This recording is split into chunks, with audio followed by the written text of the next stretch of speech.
local track that we fly at, we can 5 lap easily. This one, you're stressing to get 3 of them done under power. So there's a little bit of tempo for the pilots, save some of the power for the end of the run, use it up front. A little strategizing going on that these guys aren't really accustomed to under these national championship conditions. So very excited to see how this plays out this weekend. We're probably just a few minutes from the start of this one. Final pilot debriefing is going on the track. Our first group of pilots is going to be SFPV, Bapu Madhu, Real Eyes, Nadiva, Seigenberg, and Aerial Engineer. And one of the things you're going to notice is they have a call sign, so as pilots, and that's how we'll be referring to them. Sometimes we'll mention their names if we know it, but and you'll see that on your screen as well. It'll be their call sign. A lot of the pilots, as Charlie was speaking earlier, they're very, very pleased with the course here. The DSA's done an awesome job designing the course. Very high speed, yet the elevation changes, dropping into gates and hard corners. It's going to be a great weekend of competition. Okay, so we're working our way through the morning here. We saw some practice action yesterday. The pilots got on course, and we're in the, I want to say, 42 to 41 second range for your average pilot. So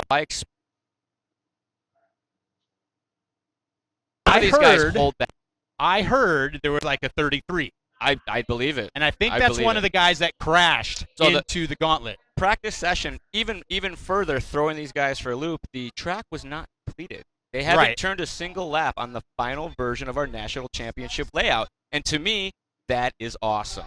Levels the playing field. If somebody missed a practice run or say they had an inside line on what this looked like and practiced this tech before, they weren't able to go out and do that.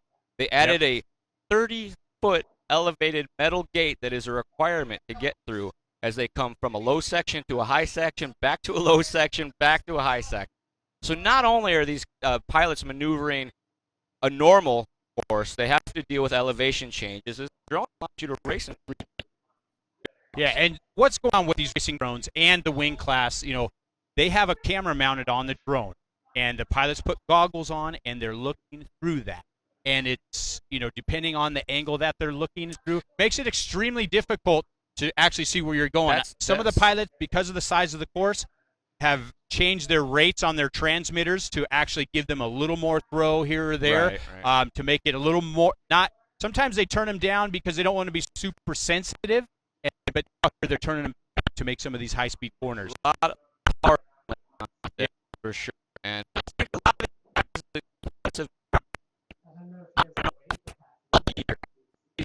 qualified for this event months in advance, but kept going out there and racing and taking top positions to kind of build that confidence. So as we work our way through the program, folks, don't move a muscle. My name is Charlie Swanka.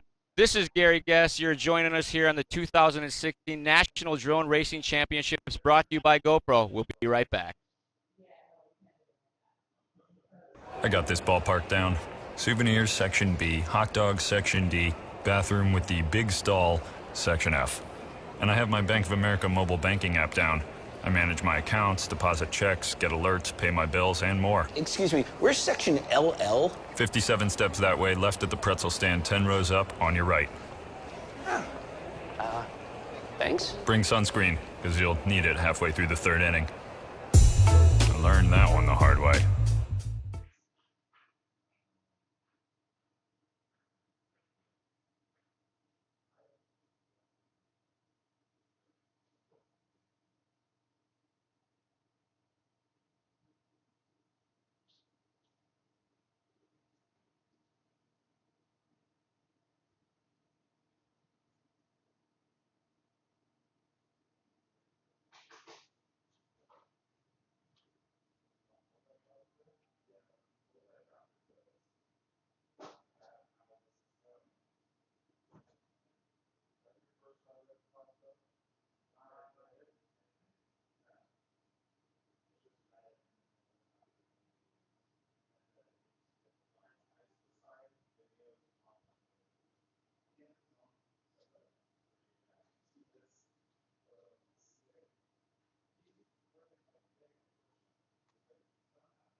flags are not necessarily mandatory, correct. What is mandatory are gates.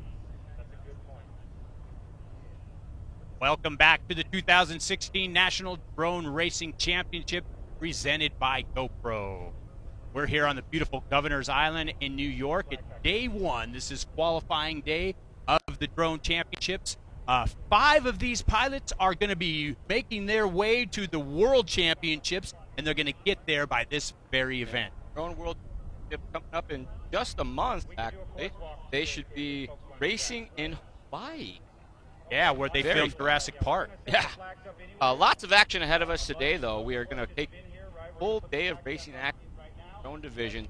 Single pilot racing has kicked off the act. Have pilot act, a little bit of freestyle out today. Lots of drone racing ahead of us. City in the background there as we're staying just outside of Walsh, this center of the world. Drone racing in the ocean, Governor's Island. It's been a fantastic weekend so far. We had a full day of practice yesterday. Pilots got on the track in the late afternoon. Got 1, maybe 2 runs in on not the final course. Pressure on this morning or this afternoon as pilots are taking to the official national championship race course for the very first time. Open round of qualification. Our first group of pilots is going to be SFTB, Bapu Madhu, Real Eyes, Godiva, Seikenberg, Aerial Engineer. A lot of these drone racers, the hand that's been a real popular genre of the online community. Most pilots have channels out, follow all their action. A lot of them blog, all social media to come out there and showcase drone racing. I tell you what, it's done lots for the drone racing world. Drone racing is blown up. This is owned second biggest amateur event remote spec. And speaking of that, the reason why the pilots are amateurs at this point is there are some FAA regulations that anybody that's considered a professional with a manned aircraft or unmanned aircraft in January, a change in the FAA regulation that is going to allow some of these drone pilots to become professional, and they'll be the sport's first professional pilot. Some of our pilots have already gone into full-time mode, living off savings accounts, investments, and a lot of different things like that. So it's a very interesting time for the sport of drone racing. What you see right there on your camera, that's our stereo bot freestyle part, and that's going to be what they use in the freestyle competition. And once that starts, the freestyle competition is judged on flow, on the complexity of tricks, and how they actually utilize the shape and the flow of that stereo bot freestyle part. It's a lot like a surf competition or skateboard competition, judged by your peers. They have a panel of judges that'll be laying down scores. Style championship is a very big part of the drone racing world, but drones in. Yeah. A lot of pilots do both. They race and do freestyle. Most of them started out. Very few drone pilots that got into it wanting to go racing in the early days. That's starting to happen now. A lot of pilots are doing a lot more racing than styling. They set up racetracks with their friends. They call them tree courses. Pick a couple of racer courses around that. Intent, because there's a whole lot more to learn than just flying your drone around. We do this first-person view, or FPV. Yeah. Camera on the drone that gives us a lifetime analog feed to a pair of special goggles that we wear that have monitors inside of them. So it makes you feel like you are sitting inside the actual drone and flying through the sky like a bird. Some people say like Superman, some people say like a bird. I feel like changed my life. And you know, your neighbor might have a drone at his house, or one of your people, somebody in your neighborhood, in your community. They're everywhere. And yeah, they are. And the difference between those drones and these racing, what I have come to find out, is that the drones that you're going to see in the neighborhood, mainly for cinematography and taking pictures and just kind of having some fun, they have written into their flight controller is a program that helps them, stability program. It helps them stay stable. You know, if they get in trouble, it'll write itself out. It'll hover, different GPS things like that. well, yeah, and they have GPS. You can pre-program it. And that's kind of the difference in those. And these are complete 100% all by the pilot input, the ones you're going to see here, and the wing. What they call is, in the world of acro or rate, no help. The flight controls still have to do a lot of magic, telling it to, but it's only what you do and only what you program. I'm asking him to hold the flag for us while Gotcha. we have national anthem being done. The common question among the FA kids, that is preferring the items that they're able to fine-tune for sensitivity, horsepower, everything in between. A lot of conversations, just like any high-end competition, what they have losing to their competitors or what they could gain trying somebody else's set.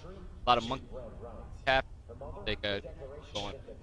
So as involved, maybe more involved than a lot of the motorsports competitions that you get in. You have complete control over all aspects of the vehicle, size, shape, weight, power. Your pick up here, pilots are doing a course walk, but that they have eyes on what the track looks like. And it feels like they're flying the course walk. Best thing to actually see what it's going to look like, see where the lines are to line up some gate. There's a little bit of lost respect for the pilots. They don't have peripheral vision when they're looking through a single lens camera, obviously. So picking some turning points and things like that so that they know how to map. I fly. If I race, I've been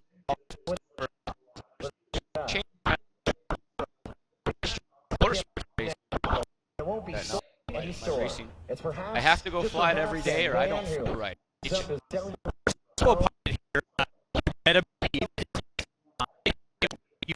And he also comes from a motorsport background.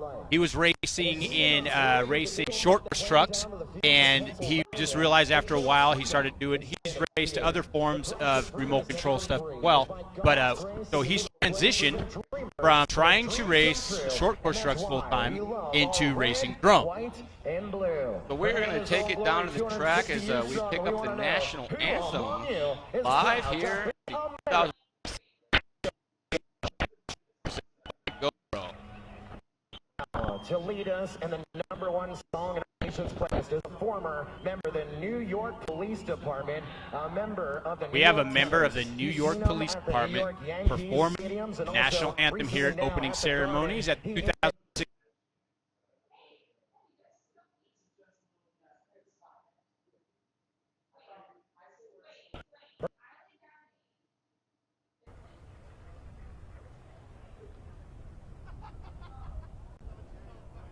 Oh, say,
Race All right. drones. Yeah, race drones. Man, a movie. Statue of Liberty right there. We just saw our American flag. It's a beautiful day. A little bit of cloud cover out here on Governor's Island, New York, for the 2016 National Drone Racing Championship, brought to you by our great friends over at GoPro. Love the guys.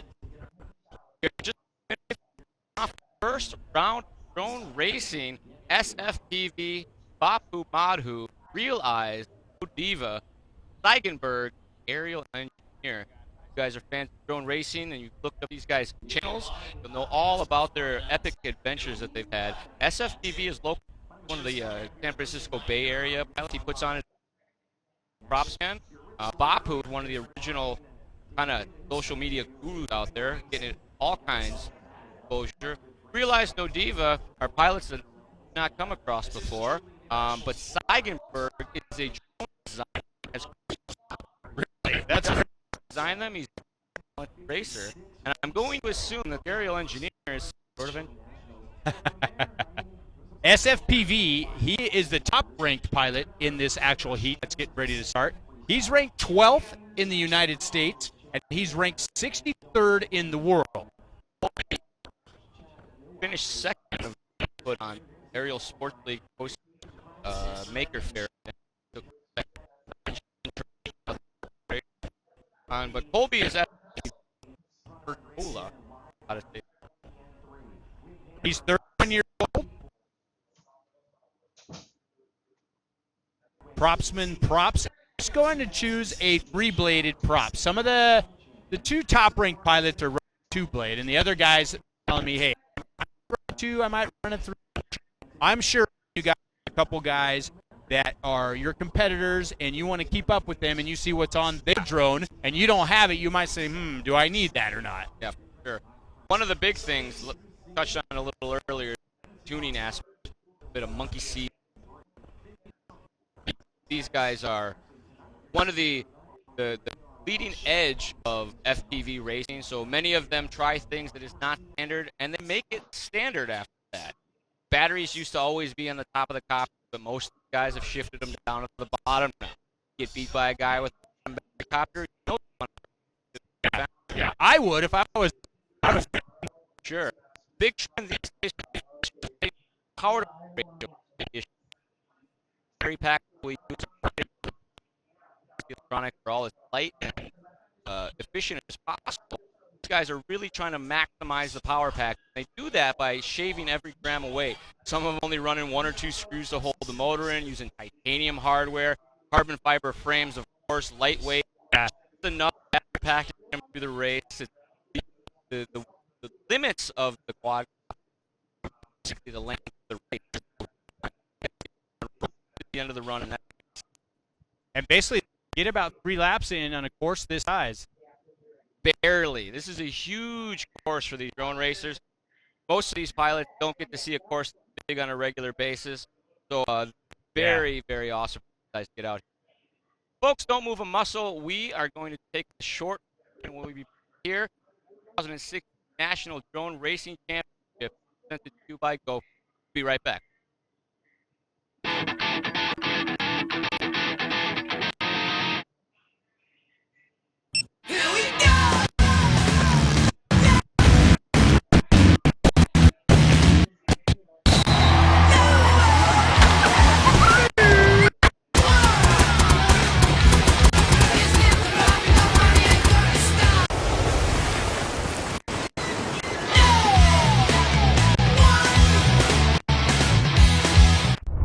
Don't sell for different. Be disruptive. Be a little bit Jekyll and a little bit Hyde. And attention to detail with added. Be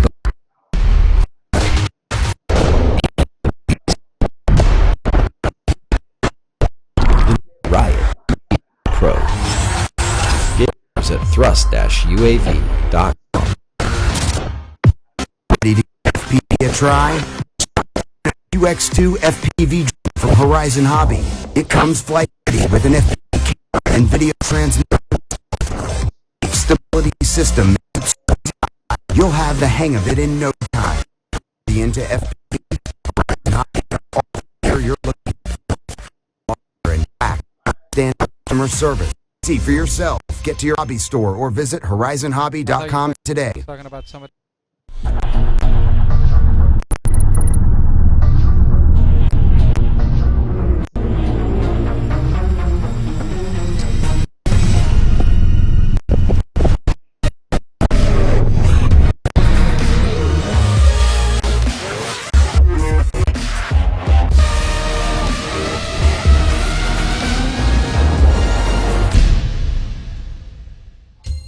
Pro. Welcome back to the 2016 National Drone Racing Championships presented by GoPro. I'm Gary Guest, and in our studio today is racing legend Juan Pablo Montoya. How you doing, Juan? Racing legend. That sounds like I'm really old. Everybody knows who you are. How old are you, by the way? I'm 45, so. No. Yeah, you. Thank you. No, it's good to be here. This is an amazing event to be.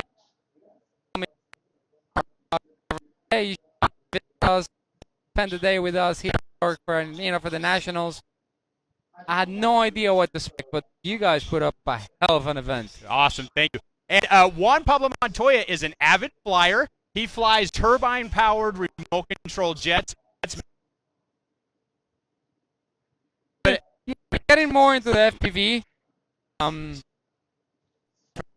I like it. I really enjoy it because I play a lot of FPVs and stuff like that. But I just need planes that I think the wings would be my thing as well. Yeah, the wings fly. Have you ever flown helicopters? Yeah, well. They want to go. Where's the ball? What am I gonna make through? And so you have not actually raced or flown on a drone racing, right? No. It's amazing because there's. I think you gotta. If you like drones, you gotta get involved and find out what you really want. Because buying the right equipment will make a big difference. Right, I agree with that. I tried to fly one for my first time yesterday, and I was only in the air for like 30 seconds, and I crashed. And I raced remote control cars professionally for a long time, like 20 years. I couldn't even do it. Yeah, the flying thing different. to keep the helicopter helps a lot. If you ever flew helis, it helps a lot to keep it in the air. I'm playing with the rudder and everything, but it's amazing how fast and how strong they are. I mean, you can bounce them into. I can tell you can bounce them into the ground and they don't break. I've seen some guys crash out on the course when practicing gate. They take off right from where they're at. The props is the only thing that you can. Most of them. The pilots choose for props. Well, they want the one that has the most, but also stays flexible and doesn't break when it hits the ground. So crashing and droning very common of that. Yeah, you'll see. I think, especially as you learn, when you're face the drone,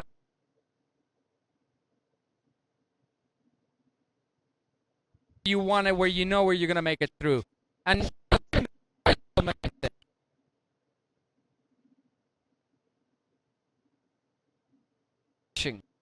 pushing, and every time you start pushing something, I can go a little faster here. Every time you get it wrong, you're gonna hit the deck.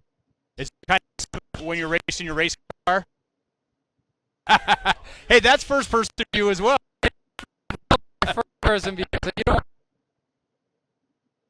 It's the same. You're always pushing the envelope. You gotta learn to get the feedback. What the drone's telling you, or or the wing is telling you. I'll tell you, I like the wing as well. Both are pretty cool. They're both impressive when you listen to them. It's like, the sound would be like a quiet F1 car and a going by. And it's amazing the different as well. You keep and you go, what? And then you hear another one. Yeah, every time I hear one of those, I turn around. And they're doing the same speed. Yeah. It's just, it's different packages, different performances, but it works well. It worked well. I think they do a pretty good job. Yes. People are so excited. Now you see with their next invention, next idea, and this is what the hobby needs.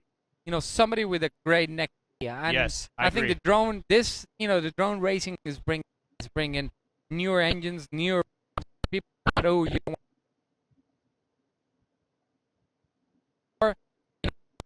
How many blades you want to run? Where do you want to run the battery? Yeah. People starting super technical. Yes, people are starting to pay attention. Where do you want to have the CG? It's gonna change how the drones handles, and whoever figures it out is gonna have a big advantage. The top two ranked pilots that are here right now are both running two-blade props. And so a lot of the other guys, some of the other under them are well at the top of the ranks, but the too fast. So I would ask some questions like, so how come you're running the two blade? They said it's a lot more. So for them, it's going fast, but it's rusty for them. And then some of the guys, I might go to two prop, I might go to three blade prop. I'm not sure. I think this is always driven by whoever's winning. Yes, all racing is, I think. I'll give an example, like in karting. I do a lot of karting in Colombia for some reason.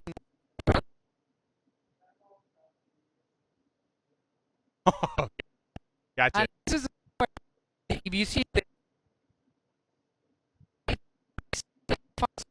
everybody being, this is what we gotta.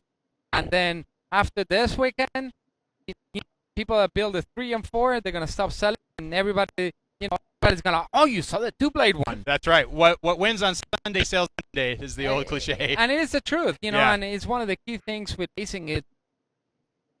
Yep. And I think you gotta do your own testing and figure out not what sounds the coolest, but what handles the best and goes the fastest for you. It's what you're comfortable with. Yeah. A lot of the pilots test themselves. A lot of the pilots have their own 3D printers at their house. So you were telling me someone that helped you build some of your models sometimes because you're I thought of the with the threads, with everything. It's all already pre-done. It's a lot of fun. That's cool. It's cool because I've been walking around and I have a Vortex. The Horizon Hobby, the Vortex one, and it works really well. If you want to learn, it's ready to go. You set up the goggles and you're good to go. Then I go, but maybe I could make this play a little different. Maybe I can make this slider, and I have like a 3D printer. At this point, like the stream is pretty shit. Bring in it. It's unbelievable. Oh, so it's really stiff and you can light. Nice. That's cool. So you got the good printer. I got a really. The top-ranked pilot in the United States, Brain Drain, and he's a guy. He's an engineer background, and he told me he's always playing around with making new parts. One thing in particular I saw on his drone was he has a fixed camera mount. He doesn't like to adjust it. So do you know how that works? Yeah, I think in a way I think it makes sense because you gotta always run the same angle. Yep. So you know how is it gonna handle. Yeah, you always have the same view every time. If you're going straight, if it's going straight, it's going level.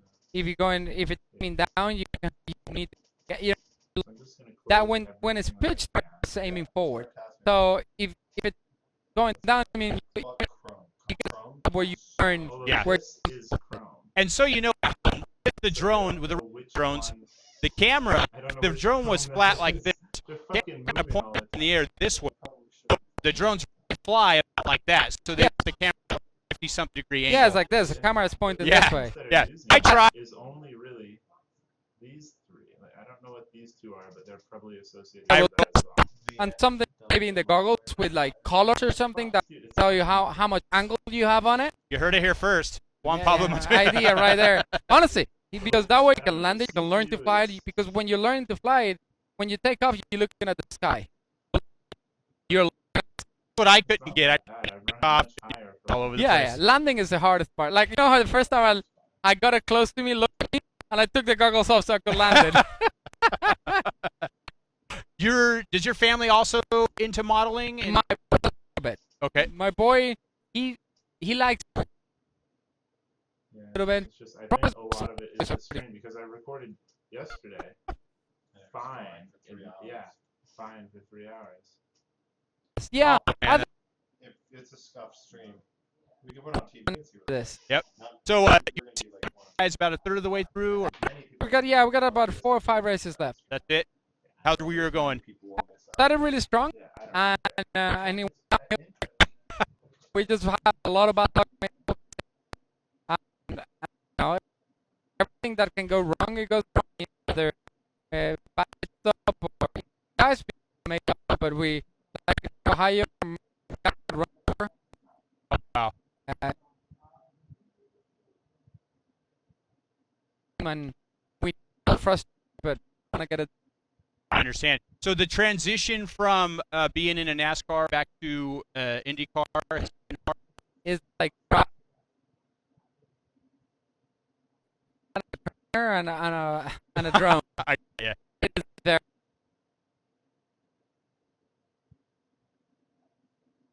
Is honestly, remember the first time I got on a short roll with an IndyCar,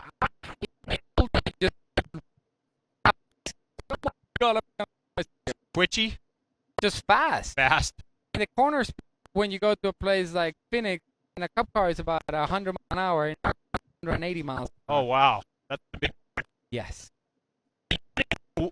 racing icon. Juan Pablo Montoya. I'm Gary. You're watching the 2016 National Drone Racing Championship, brought to you by GoPro.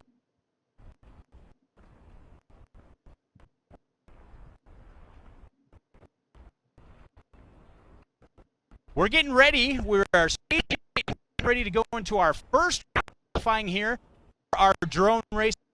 This race is going to be SFP.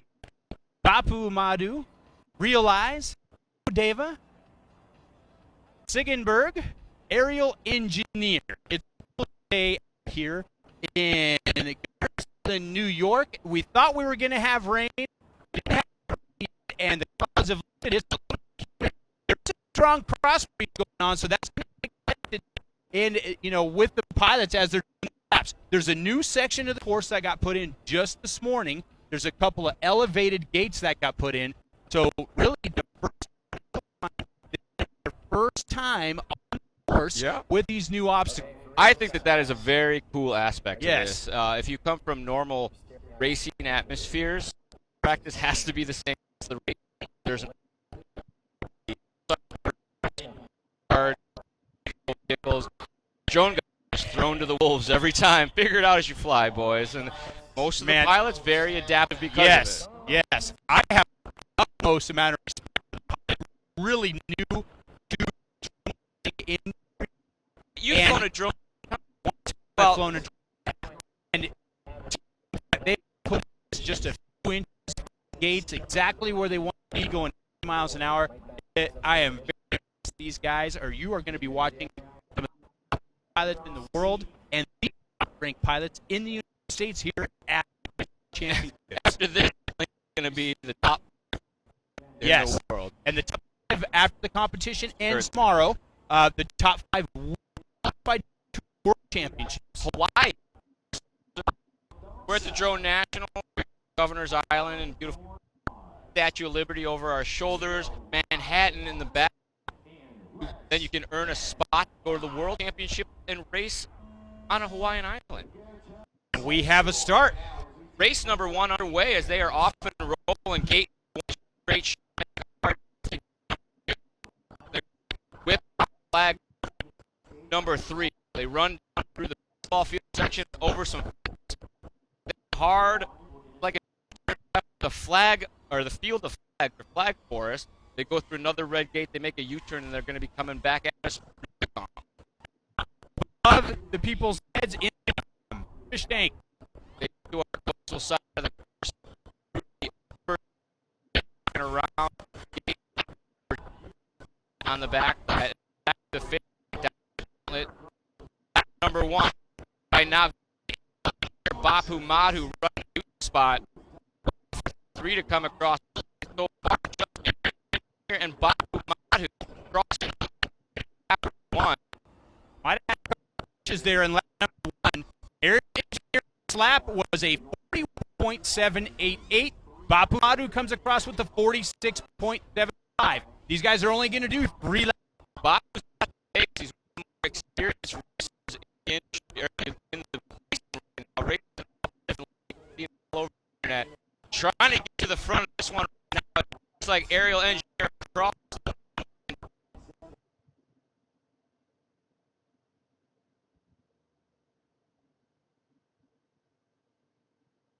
Wow, they came through there right. Yeah. Closing the gap up. Out on lap. And Bapu Madhu. Just a minute. in the way, but together. Wow. That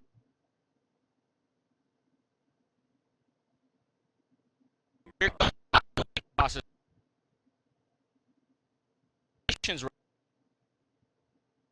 Time. Set early. Gonna in it 2 seconds off the very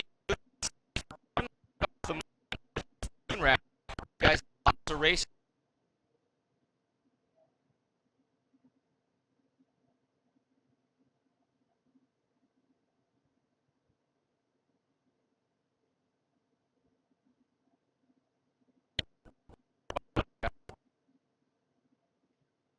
Getting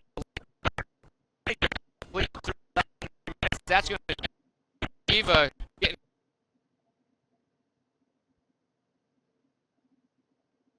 good, not a full. so if his drone hit the deck or the ground, it's able to go for him to finish. Thanks for racing. Drone racing championship. Don't move a muscle. We will be right back. In banking and baseball, you have to stay alert. With my Bank of America mobile banking app, I can select alerts that notify me when unusual activity is detected on my credit and debit cards. I used to play when I was younger. I love the outfield. All that green grass. Until the championship and the inside the park home run. Sure could have used an alert then. I missed lunch that day.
EF.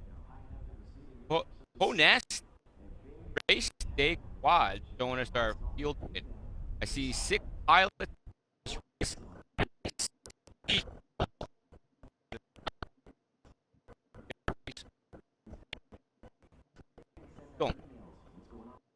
It's going to be race number 2 of 13 for the quad division. Race also called team.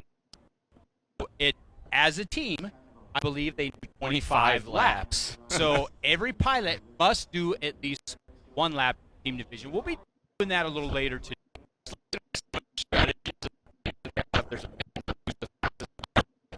Send the last guy's top.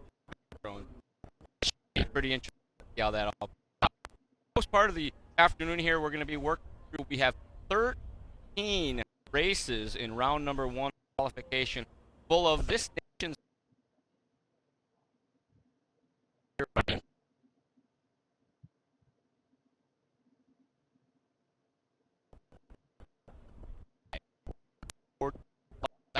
Lap right now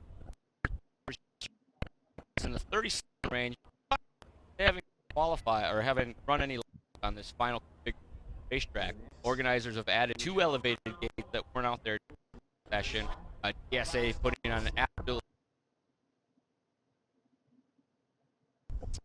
moment from the start. Less than 5 from the tone, and we are off and racing from the one top. Work their way through gate number 1. Gate number immediate hard 90.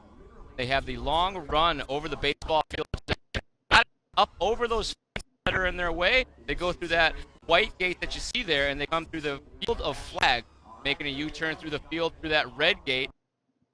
Behind the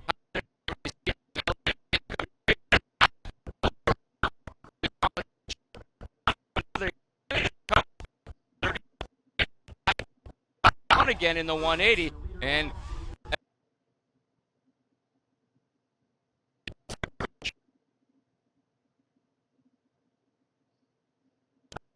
Willard FPV, Gars in 3rd spot with a 43.5.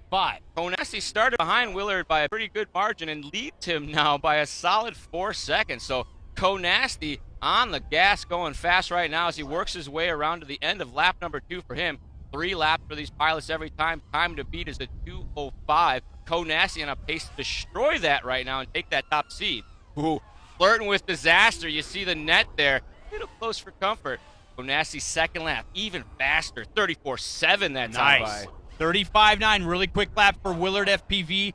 Gars in there with a 35 flat with the 9. Gars dropping the hammer. He wants in this mix. Davis D FPV coming around, finally completing lap number 1 as a very painful 50.9 second lap time. They come through the gauntlet. They got to drop down about 30 feet to hit that one white gate you saw there, and they have to raise up another 30 feet to go through the air gate. The elevation changes for some of the guys that race in parking garages or in open fields. Caught them off guard. It's not something that everybody practices. Elevation changes, crossover section. Lap number 3 complete. Nasty going to take it home 33.8, but Gars laying down the heat on his last lap, going to 31.1. Willard FPV with a 34.6, so very fast lap times here. I thought we were going to luckily see a 38. These guys already crushing the 30-second lap times. We might see 28. Somebody told me yesterday that they timed one of the pilots at a 27-second lap. We'll see if that's actually true. I believe it. These drones capable of speeds easily in excess of 75, 80 miles an hour, no problem. My own racing drone goes that fast, and I'm not even one of these. And, you know, it's amazing. The drones will be going full speed ahead, and whatever they do with their transmitters, they pull back on the throttle, and at the angle they're at, they're able to almost air stop it in the air and start going the other direction. The power-to-weight ratio on these things is anywhere for a casual enthusiast, probably 8-to-1 for these top racers, 9, 10, 11, 12-to-1 at sometimes. They're able to thrust test the motors, get how many grams of thrust, and compare that to the weight of the cop. So, a lot of math and science going on. Basic, more power, lighter cop, that's the way to go. Faster can punch its way around the sky, the less affected by the wind. more control you have over it. 'Cause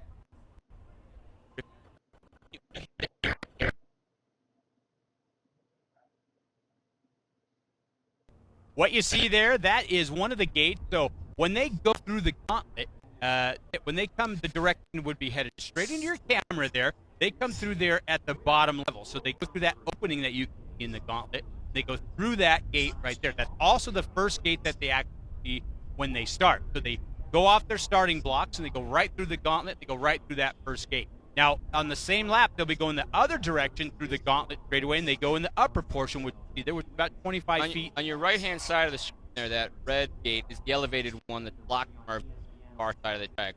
That's when they make their hard right there. So lots of action on the track, folks.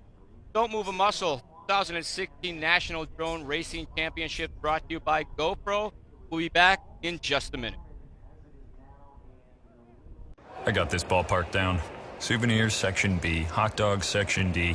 Bathroom with the big stall, Section F. And I have my Bank of America mobile banking app down. I manage my accounts, deposit checks, get alerts, pay my bills, and more. Excuse me, where's Section LL? 57 steps that way, left at the pretzel stand, 10 rows up, on your right. Thanks. Bring sunscreen, because you'll need it halfway through the third inning. I learned that one the hard way.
Welcome back to live racing action here at the 2016 National Drone Racing Championship, presented to you today by GoPro. We're on track right now. We are watching Navahawk, Smoke, Dr. Stick, Pishaw, M3, and the One Bow.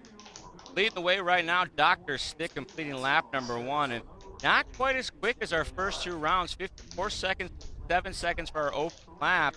These guys taking it a little easy, safety first, want to get that good secure running.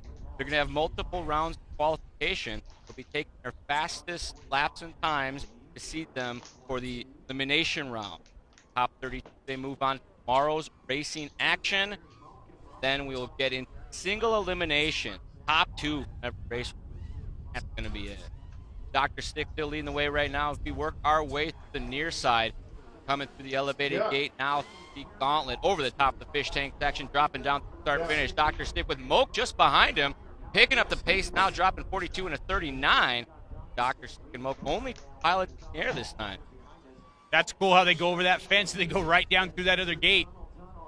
Lots of elevation changes on the SA course. There's natural obstacles. There's grass elevations. There's field elevations. There's metal objects. There's a fence in your way. It's very intense. And looks like Smoke is down. That's Travis McIntyre making his way here from Santa Rosa, California, having a problem. Probably going to try to get back up, but not always possible.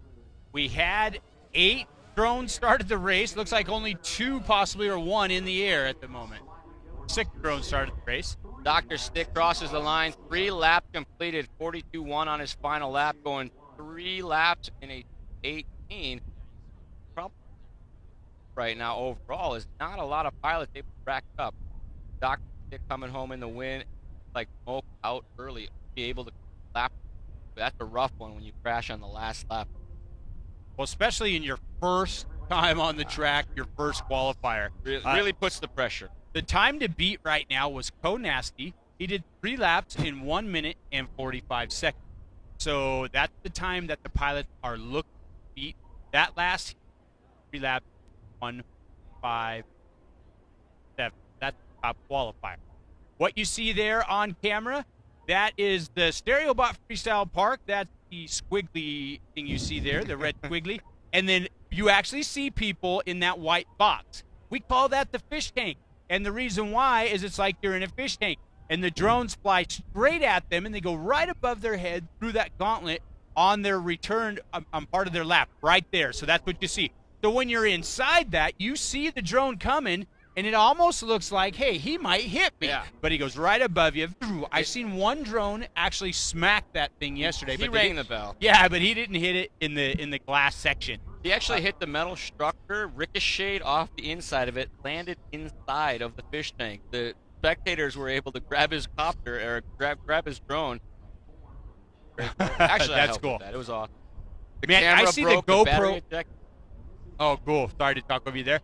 Man, I have been seeing GoPro cameras everywhere here at the Drone National Championships. If they're on their selfie stick, their 3-way stick, I mean, over half the drones actually have GoPros mounted to them.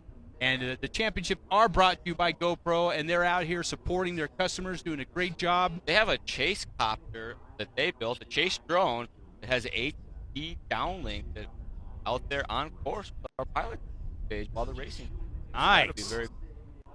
But you're looking at some of the pit areas there. We got pilots from all over the country. Some pilots from all over the world. We have pilots from Australia. The French guy out there. Yeah. I heard a couple foreigner accents that I wasn't quite familiar with, but give them the grace. They're here racing with us. That's a good time. I know there is a Rio team, I believe, is here. I'll have to confirm that. They're just outside our tent. Had a chat with him this morning. He was playing Pokemon Go while we rode the ferry over this morning. I don't know. A lot of these out-of-towners, they're loving New York just for Pokemon. Oh, I'm an out-of-towner. I'm a Arizona native, and I love Governor's Island in New York. Awesome. It's just been a great experience. And, there's people here from Hawaii, all over the place. This island is pretty awesome. They have a network of ships here. A former military base. There used to be a yard just off the coast of there. In the shadow of the Statue of Liberty. Watches over our racing action all weekend long. Yes, she is. But this military base is now a city park. So lots of action here. And we have started. The pilots have left their starting positions. Race 4, McFly, Kabla, Boba Fett, Honda Lover, Vertigo, and Dr. Pyro. Racing action underway here as get our leader for you as they cross the line. Virtually unidentifiable during the daytimes in the bright blazing sun. DSA did a great thing. They do have light requirements on them so that the spectators can see them. Bright sunlight. Still tricky. That's a great view of his. Beautiful shot there as they work their way through the gauntlet. Nose to tail. It looks like the second pilot missed the gate, had to go back for it, lined up. So Kabla leading the way, 40.7. Boba Fett, he's a famous internet star, 44.6 for him. Still waiting for some of the other drones to come by the start-finish line. 4 of them have crashed out. 2 pilots still in the air racing this one out. Round number 1, pretty rough on these pilots. We've seen many 2 and 3 pilot races so far, so lots of open track for these guys to shred the sky. That was an awesome shot of Kabla coming out of the gauntlet and going up through the air gate. The elevation changes, its speed and in the turns are real tricky. And my hat's off to the DSA for kind of giving these guys a wrench in the work there. Looks like a very wide open track, but you go fast, it gets technical real quick. Oh, These man. gates are I have a lot of respect about for an him. 8-foot circle inside of them, and you think your drone's less than a foot big. That should be an easy target. Do it at 80 miles an hour and tell me. Do it in a turn. Do it as you're climbing 40 feet into the sky or dropping 40 feet to the hard earth below you. FPV racing, drone racing has been an intense experience for almost everyone that gets involved.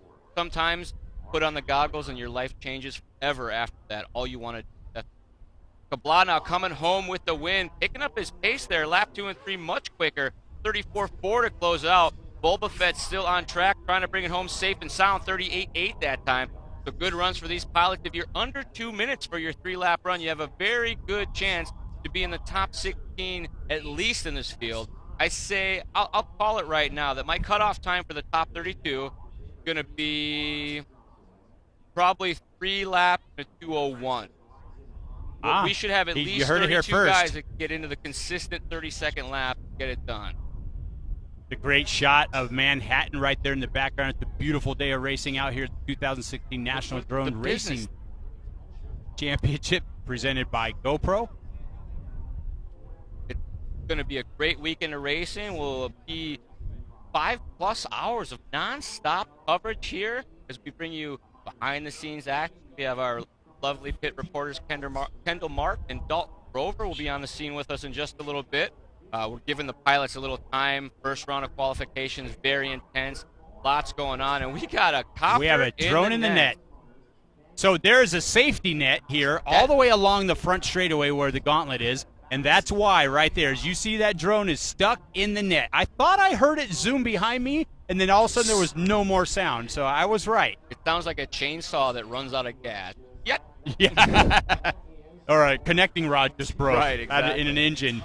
So you never want to get stuck in the net. That's the worst. That's the what I call the walk of shame and the pop it out of there somehow. Usually you got to get a ladder, take your props off, something crazy like that. There's been a push, a lot of indoor racing where I'm from, Northern California area, and the net, I bet.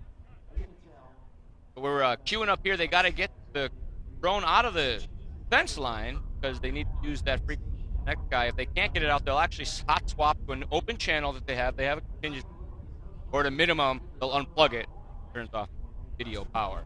Understood. In case you guys are new to drone racing, they do this what's called first-person view, or the street word is FPV. Why we call it that is it feels like you're actually inside of the drone. There's a very small camera that analog signal with no latency back to the goggles. You get live time and you fly it like. Some people say you feel like Superman. Some people say you feel like a bird. I know it's awesome when I have my goggles on and I'm flying my drone around. If you guys are looking to get into a hobby that can consume your life or at least get something very, very different than any other form of hobby that you can get into, sport even, I recommend that you go down to your local hobby shop. Check out an drone. There's lots of turnkey options out there that you can get. Pay the money, plug it in, fly. You can build them yourself, tune them. As we're moments away from the start of race number 5, Provo, Yabetta, Flying High, Archie FPV, The Kraken, and Nicholas Tyler. Off and rolling now. First pilots to the gate here. We'll get your running order. At least I saw 4 started, but they always get away clean, whether they make it to that far side. Track has a crosswind on it, and as you turn into the wind or out of the wind, it can really affect your inputs. If you're banking with the wind or banking away from the wind, you got to keep that in mind. Problem is, pilots are sitting in the center of the track, might lose orientation of how the wind's hitting their body, how it's hitting the track. They got to remember to watch the flags that are out there as well. Coming around complete lap number 1, we'll give it to Archie FPV, 35.8 for Archie. Provo, though, just behind him. He started on the 1 spot. Archie on the pepper, coming through the grid positions, now leading the way in this one. Pick up our pilots here as they work through our elevated skygate, making the right-hander back into the gauntlet. Coming at you now over the sky lane, dropping down, coming back up again, like riding the wave. They're able to make that U-turn however they see fit. They can do a 3D Immelman, and they are ripping down the front straight. Yeah. Archie FPV, 31.218. Look at Provo's lap, a 30.984 for Provo. They're on their last lap. They're on lap number 2. This is a 3-lap race. The time for them to beat at the moment is Konasty, and it's a 3 laps in a 1:45. I hear the screaming props as they pass behind the booth, coming to the last couple corners now. Around the far side, down, up, across, and over. Coming across the line this time by. There they go, side by side. And Provo takes it. On the last lap, beats them by just a 10th. Going to turn in a 3-lap 138, and looked like Archie down and out. Yep, something happened there. So Provo taking the win in this heat. We still have a couple of drones to finish. his time, he'll be your new top qualifier after that run. His time right now is 3 laps in 1 minute and 38 seconds. Oh, Archie able to get back up. You see, he had a very painfully slow lap, but still a halfway decent run. 3 and a 2:05 ain't bad. Ubetta and Flying High crossing the line simultaneously, separated by less than 1/10 of a second. Close race in here. We still got Nicholas Haler in the air. Good news for Nicholas out there keeping it going. Comes in, there we go. 3 laps in a 2:29. Not bad. Counts it. That'll be better than 2 laps. We are in the first round of qualifying here on day number 1 of the 2016 National Drone Racing Championships presented by GoPro. Right now on the track are the individual drones. So this is individual pilot. These guys are the guys that at this point they're considered amateurs, but some of them are all geared up.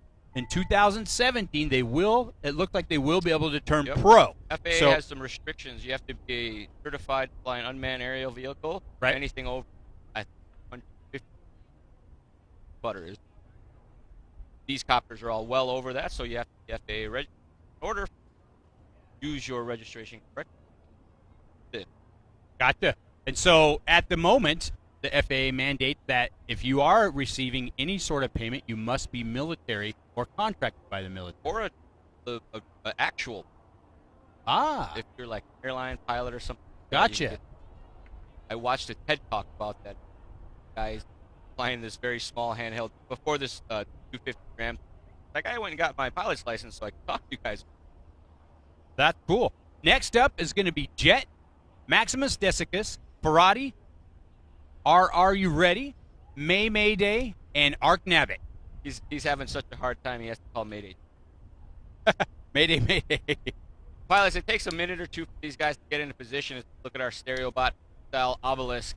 Later in the afternoon, we will have 3-style pilots out there spreading the sky in spectacular fashion. In this heat is going to be Jordan Jet Temkin. He's out of Fort Collins, Colorado, 25 years old. He is ranked number 6 in the United States and number 18th in the world. He is running a Shrike B2 drone. He runs a Racecraft 3-blade prop on his drone. His motors are ZMX, and his battery is a Thunder Power battery. He is your current MDX Kentucky champion and the Guadalajara CPMX champion as well. How about that? It's quite the resume. That's more races than I've been to far. This is my first race, so it's definitely more races than I've been to. Guys look like they're in final preparations now. A handful of pilots popping goggles on, copying the position. The Immersion RC, wonderful timing and scoring. They have decks that are set by the race order. If you're into racing, that's the newest tech out there. It's very. Take a good look at the fish tank. That's the entrance and exit of our gauntlet. You're watching the 2016 National Drone Racing Championships presented by GoPro. I'm Gary Guest along with Charlie Cuenca. We're going to go to a commercial break, and we will be right back with you here at Governor's Island, New York. Freestyle FPV drone racing is one of the fastest growing sports. 3, 2, 1. Wow! It demands a competitive edge, agility, and speed. Oh my god, that's so sick. Airviews invites everyone to experience the rush. Log on now to airviews.com. Whoa! There's a car on fire!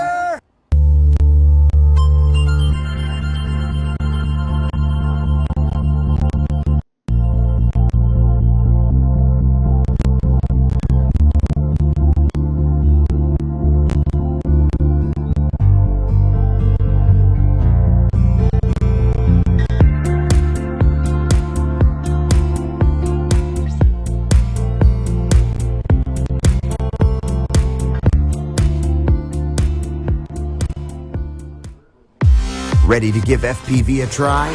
Start with the Nano QX2 FPV drone from Horizon Hobby. It comes flight ready with an FPV camera and video transmitter installed. The safe stability system makes it so easy to fly, you'll have the hang of it in no time. Already into FPV? Horizon Hobby has all the gear you're looking for. It's all here and backed by outstanding customer service. See for yourself. Get to your hobby store or visit horizonhobby.com today.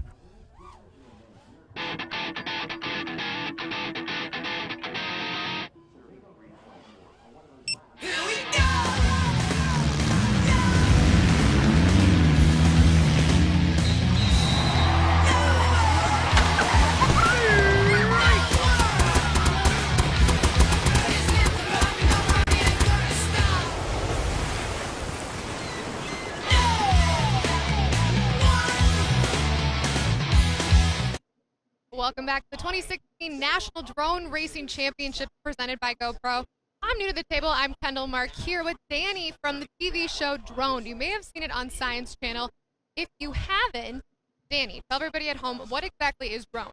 So Drone follows my company, which is Pitch, and what we do is we're a drone customer business, and we meet up with clients all over the world and try to solve their problems with drones.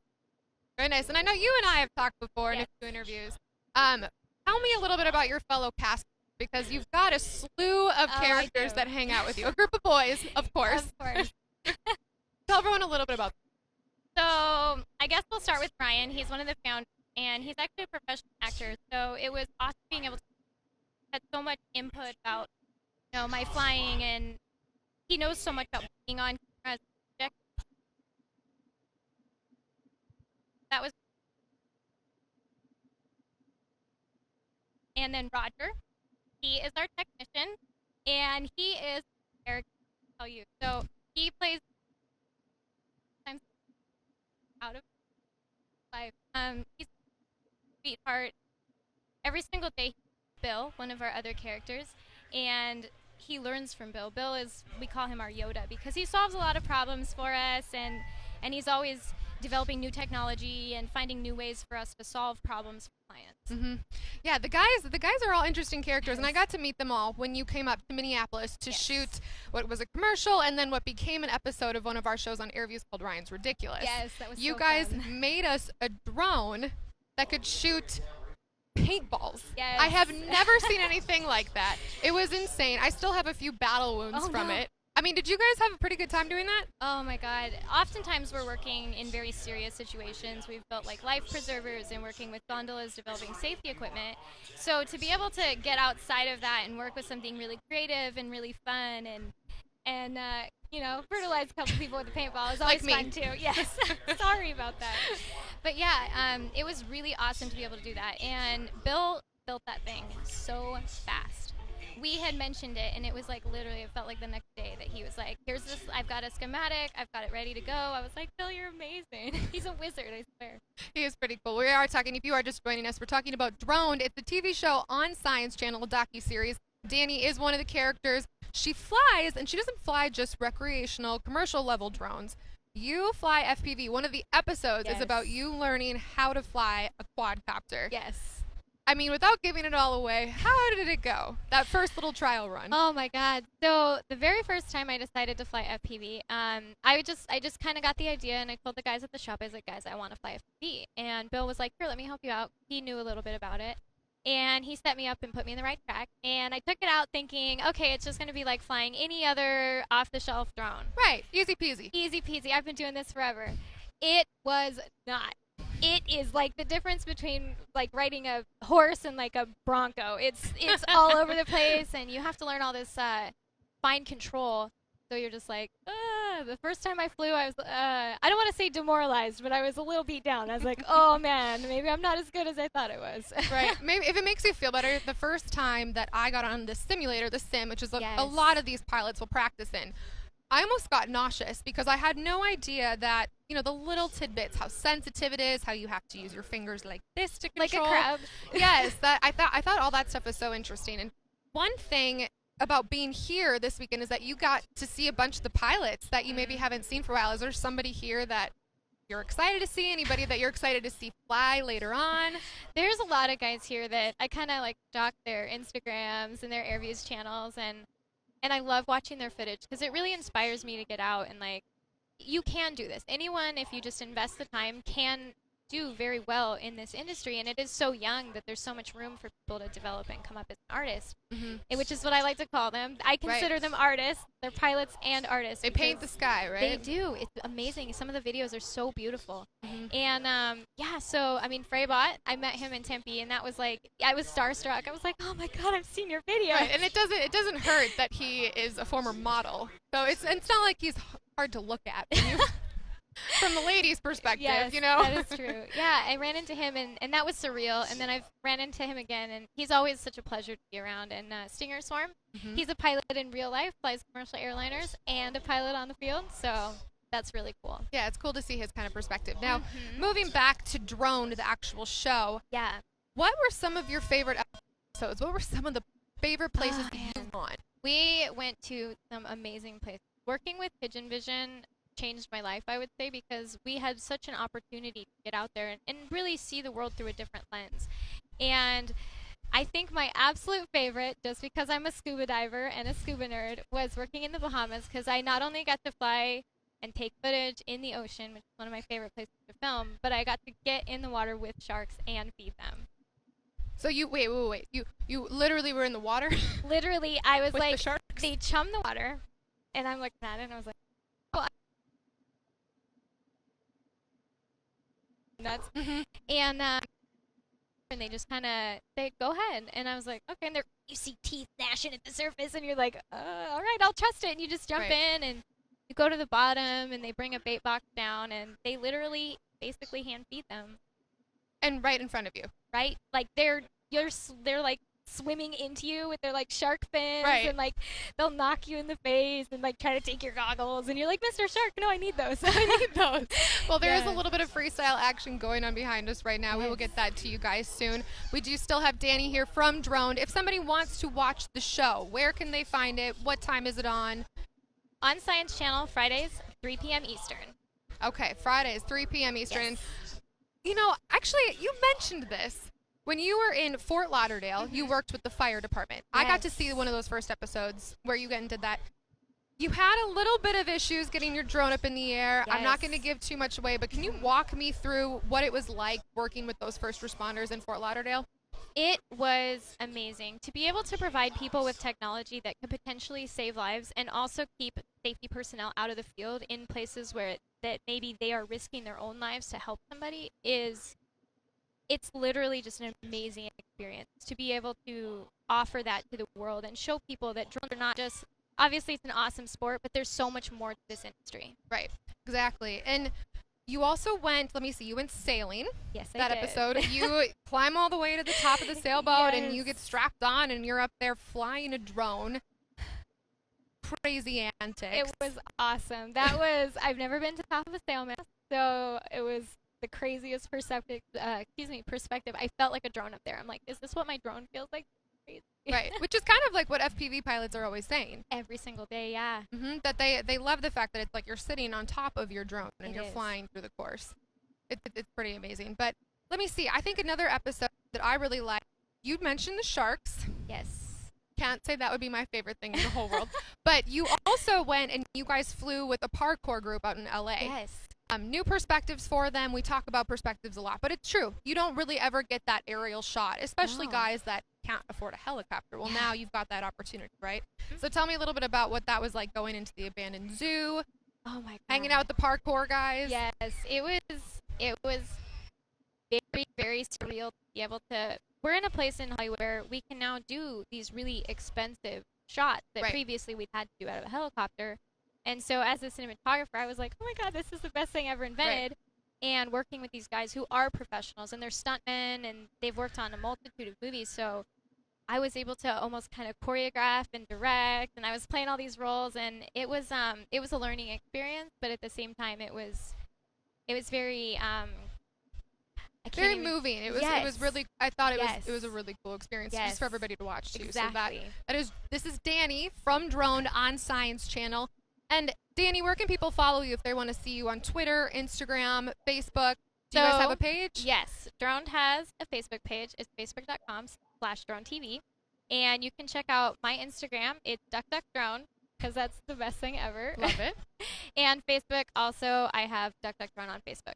Perfect. Well, Danny, thank you so much for joining us. This is the 2016 National Drone Racing Championships presented by GoPro. We will be right back.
Don't settle for different. Be disruptive. Be a little bit Jekyll and a little bit Hyde. Blend attention to detail with an attitude. Be both beauty and the beast. The new Riot 250R Pro. Get yours at thrust-uav.com. AirViews is for everyday drone enthusiasts. This is so cool. AirViews is home to some of the top operators. Wow. AirViews is original content. Don't I need both hands though to drive this tank? AirViews is immensely excited to announce that we now have our own drone racing team. AirViews is a community of drone enthusiasts who upload, share, and view the world's best drone footage. AirViews is for you. Log on now to airviews.com.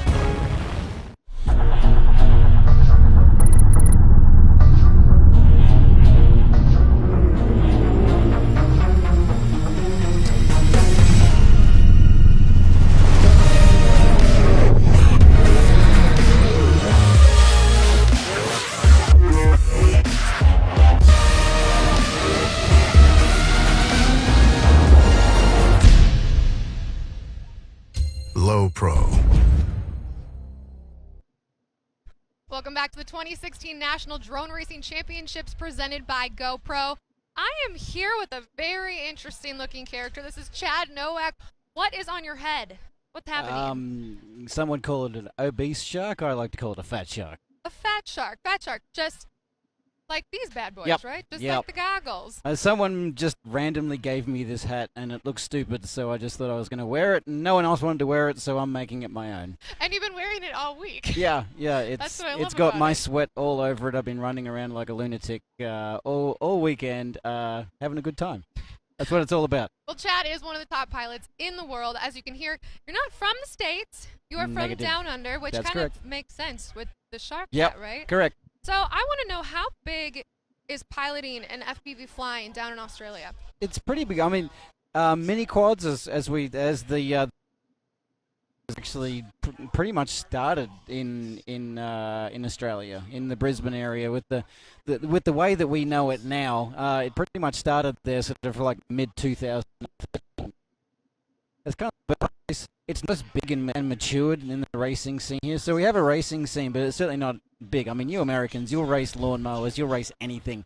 We So, love to race. We're a little competitive. Exactly. Yeah. So I mean, I came over to America because this is where it's taken a bit more seriously, and I can do it a bit more on a permanent basis. But yeah, we still have a scene there, and it's growing rapidly, like all around the world. But it certainly hasn't grabbed the traction like it has here in America. Right, and you're part of a very infamous group in the FPV community. You're one of the Rotor Riot Core 4 guys. Yep. You guys travel all over the place to fly. I mean, I love watching your videos online. I love meeting you guys in person because you've got this great chemistry and connection. Tell me a little bit about your fellow pilots and some of the favorite places that you guys have gone. Okay, so for those that don't know, Rotor Riot is a YouTube channel online, and myself, Carlos, who is also known as Chapu, Tommy, who is also known as Oh My God, and Oh my God. Yep. Favorite name. So Yep. No offense. Oh yeah, well that's what we say every time we see him fly. And of course Steele and Davis, who's also known as Mr. Steele, and myself. I round out the team, and we basically we try to almost sort of impart the drone lifestyle. And people say, what is the drone lifestyle? It's kind of similar to the skateboarding lifestyle, where you're just going out there doing extreme things in extreme places. So we've been all around America. We've been over to Dubai. We recently came back from a trip from Ukraine, where we went and visited the Chernobyl nuclear accident site, and we actually managed to get some amazing footage. And have you had blood work done? Is everything okay? Well, I actually learnt a lot about Chernobyl there, and just how dangerous and how safe it is, and met some lovely local people there. So yeah, we like to entertain, we like to go to extreme locations, but we also like to educate and teach people and basically help grow the hobby. I mean, it's going well so far. We're getting a really good feedback from our fans, and what can I say? I get to go around the world and fly toys for a living. So. Right. And you guys didn't excuse me, you didn't invent vlogging necessarily, but that is a huge part about what you do. And you were saying bringing people into the lifestyle. Yep. Yep. People that maybe just think, oh well, I couldn't do that. You guys bring life to it, and that's pretty cool. Yeah. Who do you think we try? We try. With most within your Rotor Riot group. Oh look, I don't really like to. They're like my children. So you've got to choose. I'm going to put you on the spot, Chad. So if I had to kill one of them, which one would I kill? What's happening? No, look, Steele and I became good friends really early on, and I mean, I wouldn't say that Steele's a better friend than any of the guys, but when Steele and I, we actually met first time face to face the Drone Nationals last year in Sacramento, and we became really good friends, and I kind of knew that it was going to be a long lasting relationship, and. He's kind of like my girlfriend, because he's crabby and emotional sometimes, and I've just got to go pull him aside and go, look, you're beautiful in my eyes. It's okay. Everything's fine. But yeah, no, I mean, all the guys, I really do feel blessed that I get to do what I do with people that I consider really good friends. So it's not often that you do a job or anything like that, or do something full time, that you're working with your friends. You sort of end up in a work scenario where you're just working with people because they're doing the job as well. Right. So I'm feeling really lucky that I get to do what I'm passionate about with people that are also passionate about it, that I consider my friends. Right. That's great. Exactly. Yeah. And you are one of the few pilots here that is competing in drone racing and freestyle. This freestyle course looks amazing. You can see the Statue of Liberty through the big circle right behind us. Yep. What do you think you're going to do? You want to give us any bit of a heads up? I don't know. I never know what I'm going to do. I just basically put some music on and go for a fly, and sometimes it's good, sometimes it's not good. Sometimes I crash, sometimes I don't, sometimes it's boring. So I just make things up on the spot. I mean, if I can find an interesting way to totally destroy my quad, then I'll think about doing that. So I'm gonna take it as it comes and go from there. A true artist. I love that. Yeah. Well, that was Chad Nowak, everybody. He's from the Rotor Riot crew. He will be competing all weekend long in freestyle and drone racing. Thank you for joining us. We've got the 2016 National Drone Racing Championships presented by GoPro coming right back.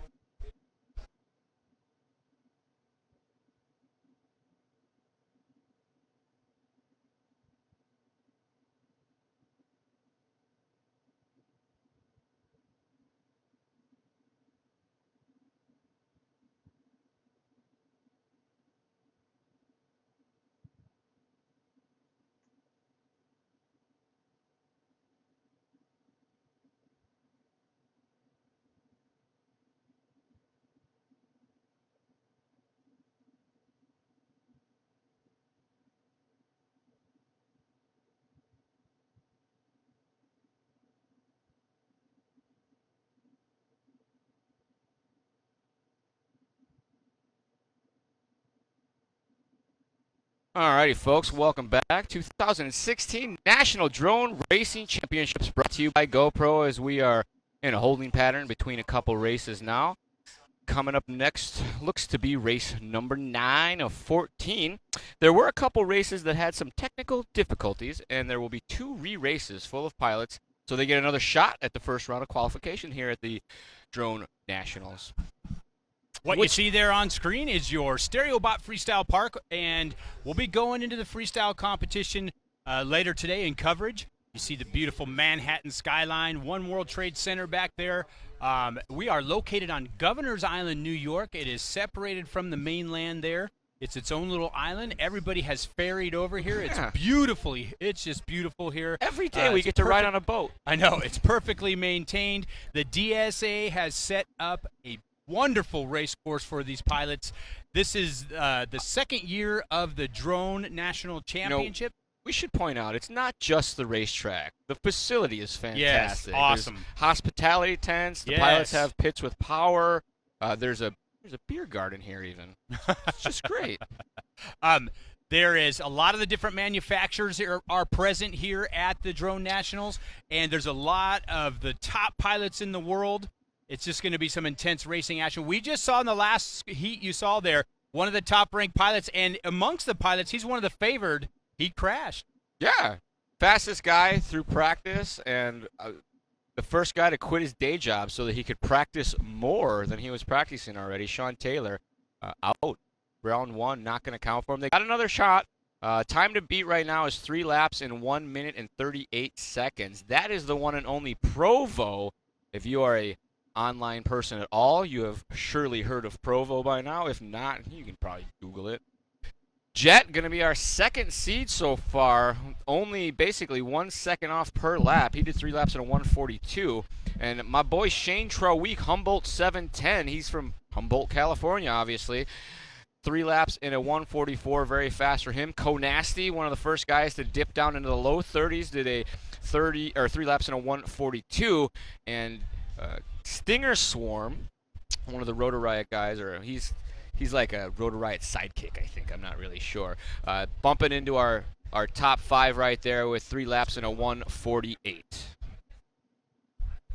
So as we sit, like Charlie was saying, your top qualifier is Provo. He's on a 3 laps, 1:38. I was walking the pits earlier, and I seen Provo is wearing a gold chain with the golden propeller on it. So he's going for gold. That's a thing now. There's a bunch of guys who have gold chains. Yeah, I've seen a few different guys, but he was one of them. It's the cool guy club, man. It's the cool guy club. Your top qualifier, Provo. He's ranked number 7th in the United States, 18 in the world. Obviously, he is from Provo, Utah. He's 37 years old. He runs a Rebel Ruckus frame, racecraft props. He uses a Rebel motor, ready-made RC battery, and he's the LA FPV current champion. And here we are. The pilots have just left their starting spots for the next qualifier. This is race number 9. Clock is rolling. Copters on course, working their way through the near side. They've done the gauntlet. Here they come straight at us. Now they got to drop down at high speed to that ground gate, climb back up to that silver structure on your right-hand side. They do a high-speed U-turn, and for the first time today, we get an onboard through the view. Gauntlet. There they go, woof, right through that little area. We ride along with Spook. 33.6 that time by for Spook. Up and over the baseball diamond. Here comes the flag field. Around that low gate, another low gate just ahead of it. Have to climb to make that 90. Here they come to the front side. The gauntlet on the skyline.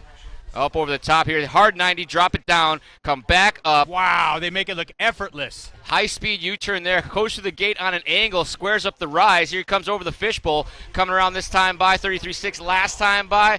This time by, going to be a 29.2 Wow, that's our Spook. first sub 30-second lap, I believe. Keep your eyes on the screen. You may get a pass here as James the Ripper is on his back door. A-Nub, Sid FPV, Control Freak FPV, and H rounding out the field. Here they come through the skyline on the gauntlet. There's the move.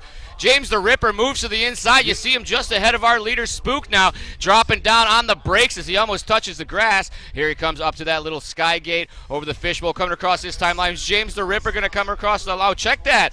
Looks like Spook held on to it. I did not see what happened to James the Ripper on the play I think there. he hit one of the frames there, either on. I think he hit the frame on the aquarium. Yeah, James the Ripper not coming across the line, so Spook able to hold on. 3 and a 133, going to be a new time to beat.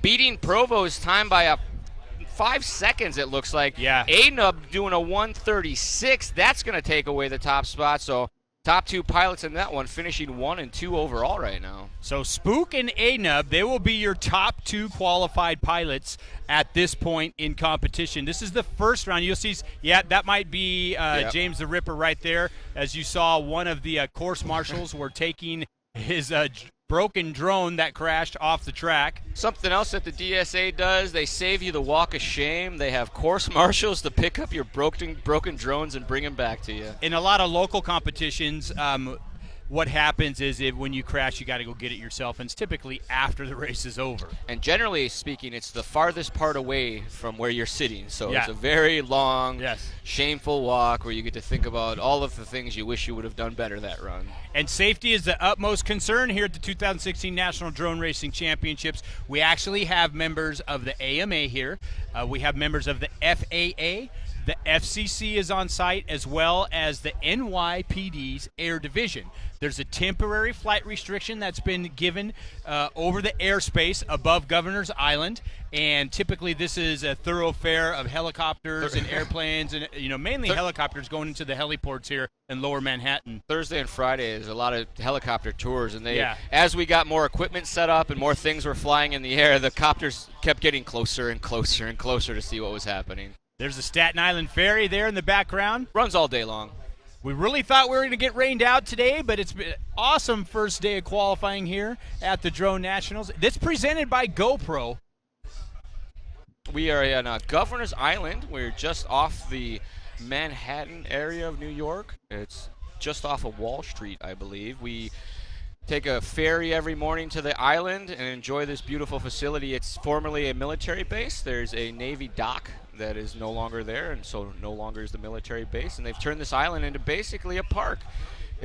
Lots of tourists come through here to get some pictures. You get up on the high spot of the island and you do your panorama. You can see ocean all the way around. It is very cool. Statue of Liberty just off of our, I think it's east side. I'm directionally challenged, unfortunately. In the next heat, it's going to be Califrag, Beast Mode, Dr. C, Marquitos, Ghost, Johnny Scher, and J-Lask. J-Lask. Johnny Scher, if you're a social media guy, also known as Johnny FPV. Okay, cool. Some of these names are less creative than others. Some of them are just their names.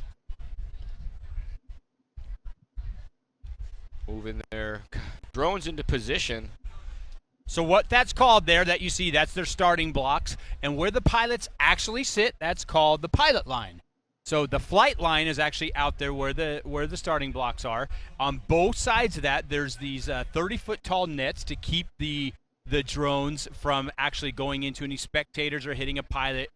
In the middle there, that's our timing and scoring section, and that's where they keep track and record all the pilots' lap times, and they do all the different things. Video feed, so they make sure the pilots are having a great video feed so they can actually fly their drones. And that's what you see there. You see the gauntlet in the background. And right now, your top qualifier of the individual portion of the event is Spook. And it's 3 laps in 1 minute and 33 seconds. We touched on before, there's 4 different national championships on the line this weekend. Our individual drone division, our team drone division, our individual wing division, as well as our freestyle drone division. Yes. And also, the Drone World Championships are coming up in Hawaii in October. Only 5 of the pilots that are racing as individuals from this event, the top 5 will be chosen to represent the USA in that event. That's a little bit of pressure. Go represent my country. That's right. That's right. And another unique thing about the 2016 National Drone Racing Championships is this. This is one of the few events worldwide that you have to qualify to get here. So all the pilots have worked very hard. They've put in a lot of what they call stick time because they actually control the drones with little sticks on the remote control. Twin stick airplane style radios, if you're familiar with RC. And a lot of people are familiar with different forms of hobby grade stuff, but the sport of drone racing, this is the one event that has actually got here by qualifying. So all the pilots have worked hard to get here. The race promoters in the pilot briefing yesterday were like, hey, you guys earned this. So it's a real honor for them to be here racing the drone championship, national championships. Yeah, it just wasn't one you could get in. There's actually quite a few pilots that weren't able to get into the drone nationals, but signed up to be helpers or volunteers around the facility, handing out water, being a pilot and wrangler. Some of them that were not able to qualify are up on there being judges, so they actually get to go FPV ride-alongs all day long on Oh, those that's course. cool. I want to cool. be Night Fury's judge. That'd be awesome. I See know those it. Lines. He, all the other pilots were saying, Night Fury's the guy we got our eye on. He did hit the in practice, the gauntlet finish line area. He did hit. He did not go through the box section or through the opening. He hit the framework really hard, and it sounds like in the qualifier, his first qualifying round, he actually hit that again. I actually rode along. I tuned my goggles into his channel. That's one of the very cool things about drone racing as a spectator.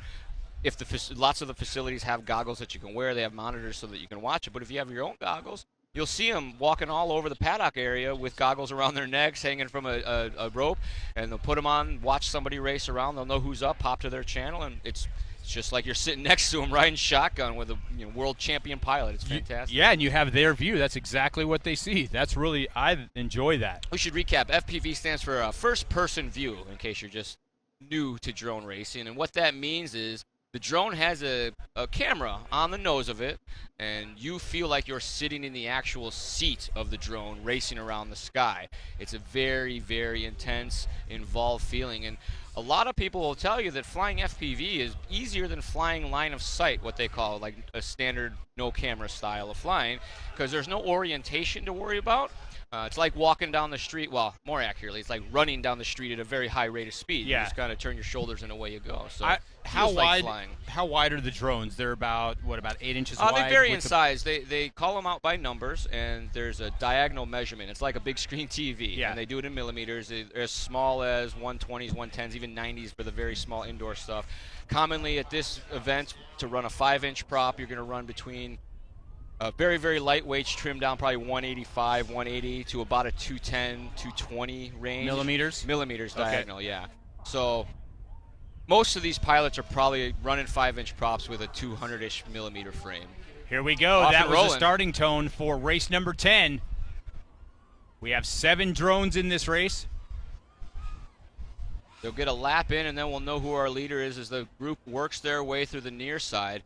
They're going to be coming up over the top, what I call the skyline. The skyline, that's great. Will drop down right to the grass and then pop back up. They got to go from that white gate to that silver gate there, and then they got to make a hard U-turn as we jump on board with Marquitos, bringing up the tail of the pack here, but playing safe. You see him come up to that sky gate now. Drops down, makes that hard left. Oh, problem there. And he hits the ground, so that's exactly what they see. So you see there, he disarmed it because he was trying to give it the gas to get out of there. Yeah, either contact or he may have lost RF with the way that went down. It kind of looked like he was in the middle of the turn and the radio just shut off on him. That's one of the problems I've heard occasionally, not here specifically, but it's one of those deals as we jump on board now. No screen name, so we'll get him as he crosses the line. You see him, he went through that sky gate.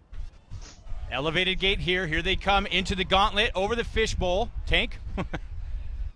They're going so fast. I believe that is Ghost that we're on board with. That would have. I think that's beast mode. He just went by the line. It's a 30.5. So he's almost there. The fastest laps we've seen so far are 29-second laps. I was surprised that we'd see 29 so early on in the game, but that just shows you how hardcore these pilots are. They sit in their pits watching the DVR footage of their flight so that they can know exactly what they did wrong. They'll watch them 2, 3, maybe 4 times and pick up all the subtle nuances that they went. So beast mode. Oh, why did he crash? Looks like the race is possibly over. Some technical difficulties for him. Not sure. He wasn't done on my scoring screen, but it's quite possible that he was. So, you know, when you put on a race on an island and all the equipment has to be brought over on a boat, you're going to run into some technical difficulties every once in a while. So beast mode finished 6 laps, and my timing went away, so I can't give you his time yet. 6 laps in a 3:24. That's the pace. That he definitely didn't do 6. Oh yeah, it shows he did finish 2. Well, the heat is over. Okay, just don't let it happen again. So that is going to do it for race number 10. They are clearing the course right now. Runners in action grabbing copters. Pilots are clearing the flight line. No. So when we say copters, what we mean are drones. So their drone has hit the ground out there. It's okay because it's very common terminology in the drone sports world to say copter because they do similarly work like a two or quadcopter. 3 years ago, when I first got into flying drones, they didn't call them that, so I inherently called them copters. Well, right now in round number 1, your early leader is Spook. And we will be right back with you with the 2016 National Drone Racing Championships presented by GoPro here in New York. In banking and baseball, you have to stay alert. With my Bank of America mobile banking app, I can select alerts that notify me when unusual activity is detected on my credit and debit cards. I used to play when I was younger. I love the outfield. All that green grass. Until the championship and the inside the park home run. Sure could have used an alert then. I had missed lunch that day.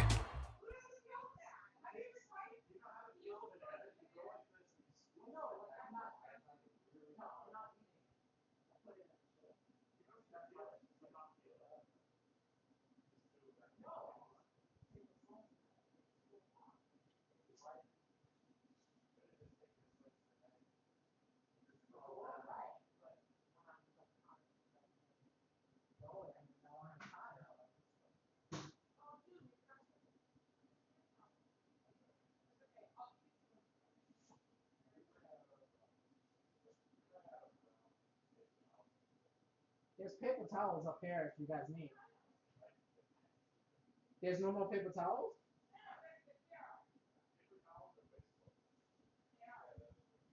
But it's more hygienic.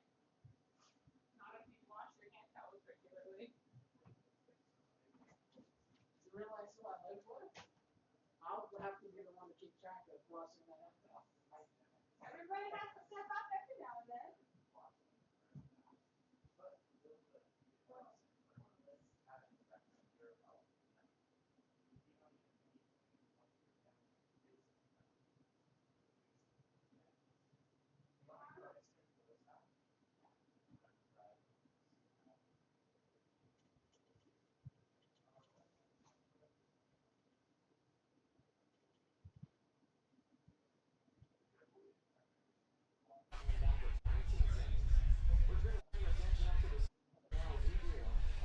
Welcome back to the 2016 National Drone Racing Championships, and what you see on screen right now is a little bit of freestyle action brought to you by Connex ProSight. This is the cutting edge of FPV technology right now. We've all been fighting what is basically an analog signal in our FPV racing world. It's like watching a tube TV with rabbit ears, but ProSight has changed the game with technology that's based in HD 720, no lanes.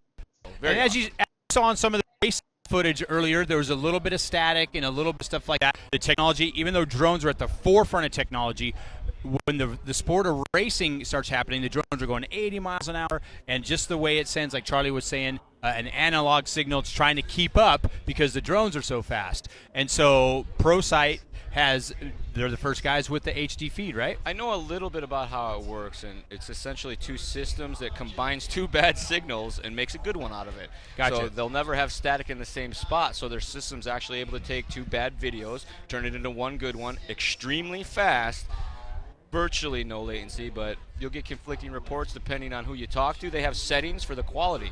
So if you need to go and get some sky shots and some aerial views, you can turn the quality way up, fly around nice and gentle. If you need to do some racing like this, you can turn the quality down a little bit and really give it the pepper. We see a beautiful shot of our race course skyline here with the background there in New York. Yep. Coverage is brought to you this weekend by GoPro. You are watching the 2016 National Drone Racing Championships. There's over 170 pilots here competing in 4 different class levels. There's wing, there's freestyle, there is team competition, and there's individual racing. The premier class right now, or the thoroughbred as we would call it, Most would entries. would be the actual individual drone racing. That's where you're going to see the top-ranked amateur pilots who are soon to turn pro in 2017, hopefully. I think that the writing is on the wall for this stuff. You're seeing a lot of major drone racing leagues out there. DSA does it a little bit different. Our national championships are open to anybody in the regard that they had to qualify for it. So you couldn't just sign up and show up and race. You had to earn your spot by finishing top 3 or top 5, depending on the event that you went to get a ticket to the Nationals. I was involved in an event that did that. We gave away 5 spots to the Nationals at our Maker Faire race that I did for the ASL, and it was a ton of fun. We had a indoor light track racing glowing quadcopters or glowing drones in a darkened tent with a light up track. Check it out on the internet. And so you know at home, the racing drones, it's actually all the pilot input. There's nothing in the electronics or anything like that that allows it to stabilize itself or like keep itself from crashing. It's all pilot input. There's no buffer to actually keep them from hitting anything on the race course. So it is pure 100% skill. All pilot, baby. A lot of folks are familiar with the commercial drones or aerial photography drones or toy store drones, and they have a lot of different things going on. A majority of them have what's called auto level. Okay. What it does is it keeps the copter at least flat and level. Right. So you'll go to move forward, let go of the stick, and it comes back to flat. The racing drones, they use what's called acro or rate mode, depending on what circles you travel in. If you roll it forward, it stays where you left it. So you'll just give it a little input to go forward, give it some throttle, and then you have to manually bring it back to flat or do whatever you need to do. Now, the thing that sets a racing drone apart from anything else is that the camera that they're looking through, their first-person view camera, is set at an angle that's usually 35 to 45 degrees, and they're having to have the copter tilted over at that angle to give it the bearings. Juan Pablo Montoya, we were talking about that earlier in the interview too. Yeah. In this next race, going to be not sure who's in the next race. It's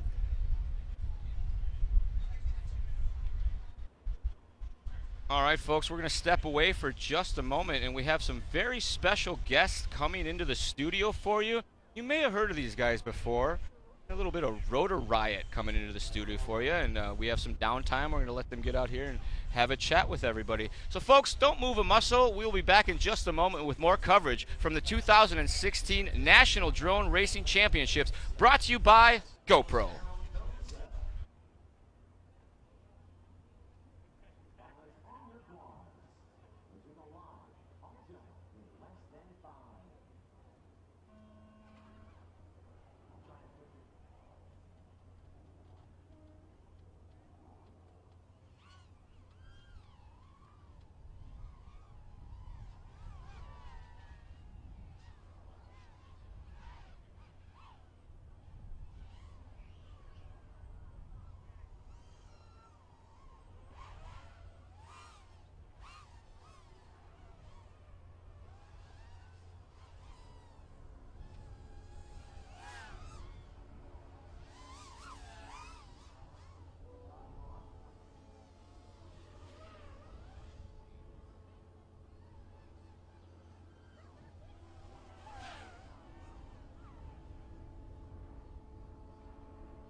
Hey guys, this is Mr. Steele here, and I'm with Carlos. Charpu here. How you guys? Charpu. I guess we're going to talk about Rotor Riot. All so, right. what is Rotor Riot, Carlos?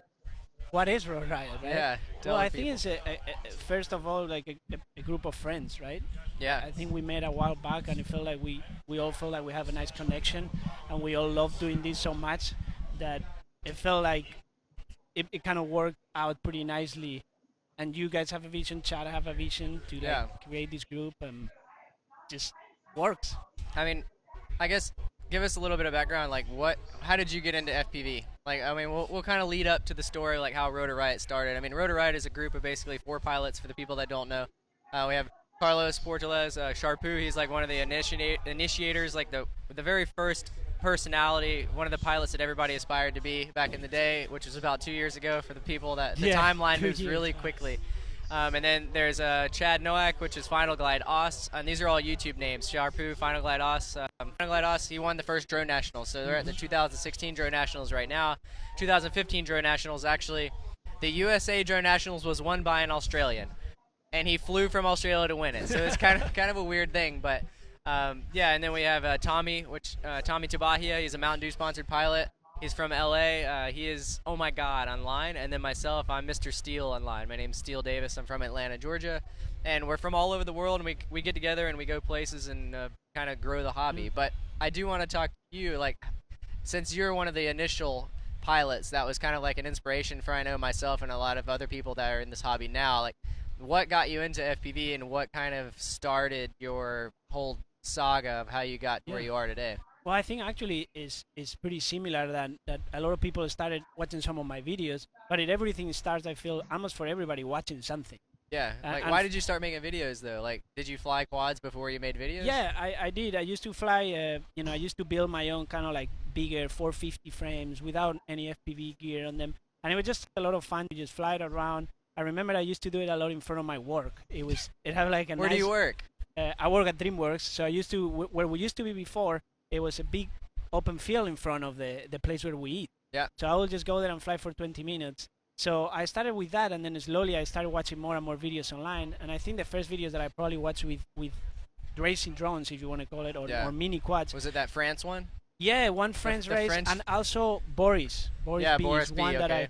I watched, and I thought, wow, that's amazing. And the main thing that kind of really attracted me to it was the size. And I think the size of thinking like, oh, I can put this on my backpack. Yeah. And then the other huge thing, it was a big gap between flying a drone line of sight is the ability to put the goggles and flight perspective view. That was huge. The moment you try that, you realize, oh, this is not like anything else people have tried. And then after that, it's interesting that you say, like, some of you guys got inspired watching some of my videos, and then now I'm the one that's watching all of you guys, because it almost feels like the hobby have grown so much and it's been so big that you see all of these new pilots coming out that are great. Yeah. So now you kind of like, you're getting back what they get out of you, which is a great feeling. Yeah, that's cool. Reciprocity. So, I mean, I know I was influenced by you a lot, and I mean, it definitely helped me. Like, in the beginning, in the Atlanta crew, like, but that's like a Schizo and a couple of other pilots. Like, we have Sharpoo trees. Like, we name things after your video, like after you're flying. I think you told me about it. You would do certain tricks, and we're like, oh my god, that's the Sharpoo tree. Like, you got to know what that is. So I remember I asked you when I went to visit you guys to Atlanta. I said, you guys have to take me some of these Sharpoo trees because they're mine. Yeah, you want to hit them all.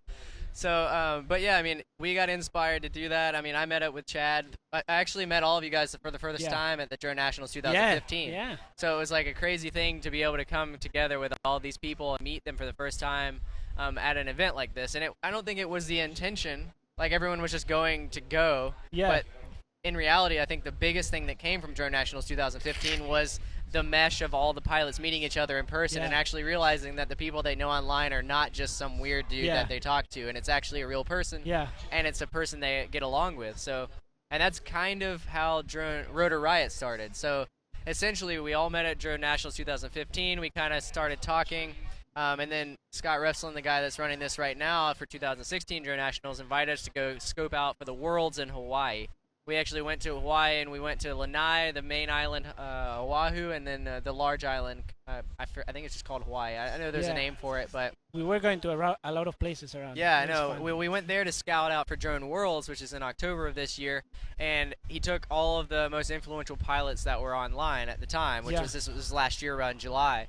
And at that point in time, we met up with Chad Capper, which is he was the original founder of Flight Test, which is another YouTube channel that kind of hit it strong. And we initially they started out with like building RC foam planes in their basement, and then it became this like multi-million-dollar business selling foam planes and basically influencing a huge portion of the RC community. Yeah. And he ended up moving away from that, and he met us in Hawaii, myself, Sharpoo, and Chad and Tommy, and we kind of clicked, and that was when Rotor Riot started happening. And if you don't know what Rotor Riot is, it's essentially, it started out as like something we could grow the hobby with. So it's kind of like we take people that have personality online, not only make great content with their videos, but they also have a respect inside the community. So a lot of pilots look up to us, and it's kind of like, you know, can we give back? Because everybody in this hobby is looking for answers at some point in time. Exactly. They're not exactly saying, hey, you know, like, I know exactly how this thing works, or do you know that about that new product? Yeah. I don't really, but I feel like some of the pilots that a lot of guys look up to, they're like, hey, this works. I've been using it for a while. And I mean, you still fly flight controllers from last year, Yeah. right? So it's like there's been so much technology advancement, and Carlos still flies some of the stuff that was like popular that had come out last year. Yeah. So it's like, I mean, how do you know when to stop growing technology, because it just becomes more convoluted? Just stick with what you know, and then inspire other people to go out and just have fun, because getting out there is I what love it's that. about. I mean, I love that Rotor Riot and the stuff that we're doing really helps people coming into the hobby. You know, they help like promote the hobby for and interest people that are already in, but they also kind of brings people together from other areas, complete different areas, which I found really interesting, because in the beginning we used to get a lot of people coming from radio control stuff, right? Yeah. And they will kind of like transition to this through watching videos. Yeah. But now you have people that come from filmmaking, people that come from completely different backgrounds, and it kind of creates this community that is really like exciting to meet with and talk up with them about different things. You know, it's not only about drones, it's about filmmaking, it's about what keeps a video entertaining online, and so it's just a great little hub. Yeah, community. So if you haven't checked it out, check out Rotor Riot on YouTube. We have a Rotor Riot store as well that sells a lot of the products that the pilots, such as myself and Carlos, use. RotorRiot.com. Yeah, and if you want to check out our channels, Sharpoo on YouTube, and mine is Mr. Steel on YouTube. I vlog pretty much every Monday and Wednesday. And thank you guys for enjoying this section. I hope you liked what you heard, and thanks Enjoy for the watching. races. Yeah.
All right, welcome back, folks. 2016 National Drone Racing Championship, as we take a look at that StereoBot obelisk. In just a moment, we're going to have a word with Alexis. He is part of the StereoBot team. He is new to drones, and he's going to tell us a little bit about what StereoBot has to offer. So, folks, sit right where you are. Don't move a muscle. We'll be back to the 2016 National Drone Racing Championships, brought to you by GoPro. Don't move a muscle, everybody. We'll be right back. Freestyle and FPV drone racing is one of the fastest growing sports. 3, 2, 1. Wow! It demands a competitive edge, agility, and speed. Oh my god, that's so sick. Ah! Airviews invites everyone to experience the rush. Log on now to airviews.com. There's a choir on fire!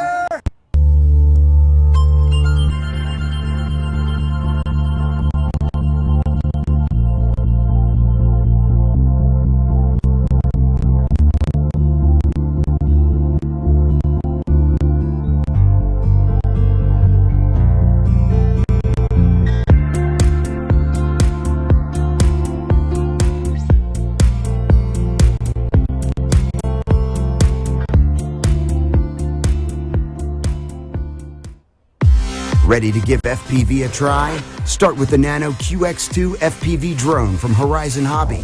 It comes flight ready with an FPV camera and video transmitter installed.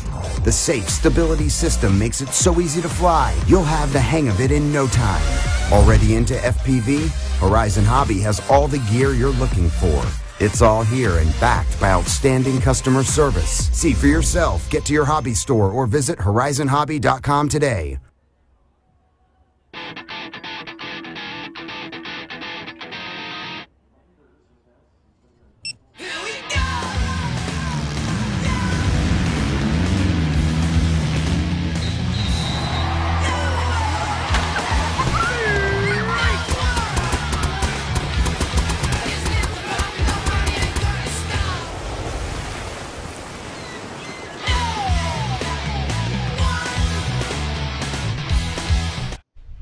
Welcome back, everybody. The 2016 National Drone Racing Championships brought to you by GoPro.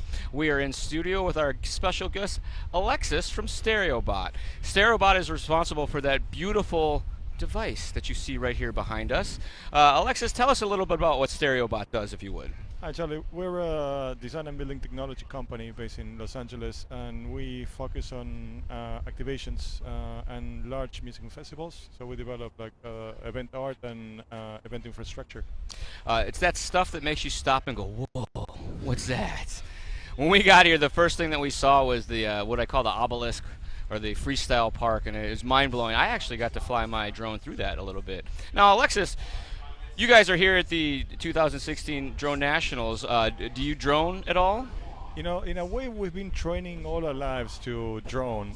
We haven't flown yet, but you know, we're a team of architects, artists, and engineers focused on spatial design. So we've been kind of designing lines in space for a while now, and then kind of when we try to match flight trajectories and colorful lines in space, I think we're gonna getting to like a really, really interesting place. Yeah, we saw the StereoBot commercial. There's some definite flow to what you guys do, and that's a big part of what the pilots talk about, is that flow state that the FPV puts your kind of mind into, and you guys seem to live that every day with that stuff. Totally. You know, like we're like so proud.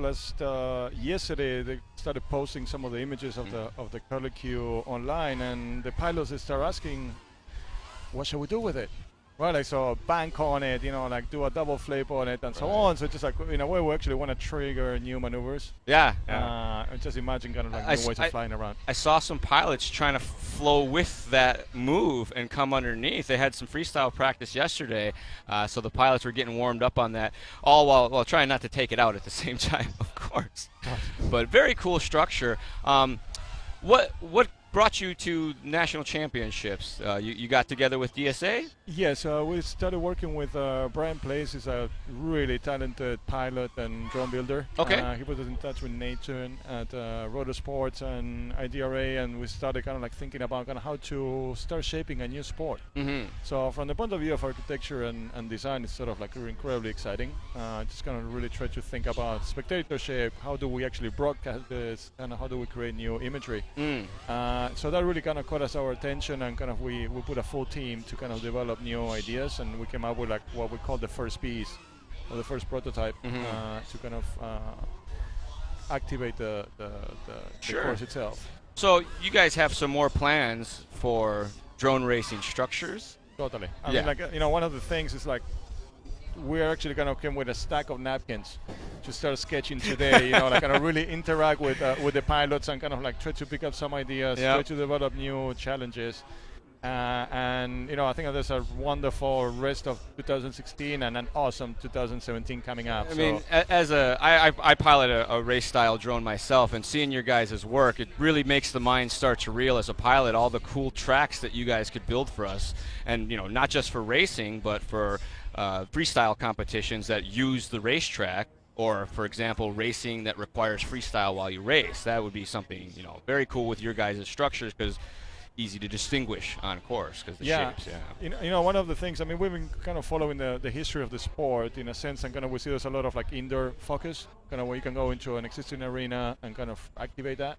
And I think one of the really interesting things that we're doing here at Nationals is like kind of we're in New York City.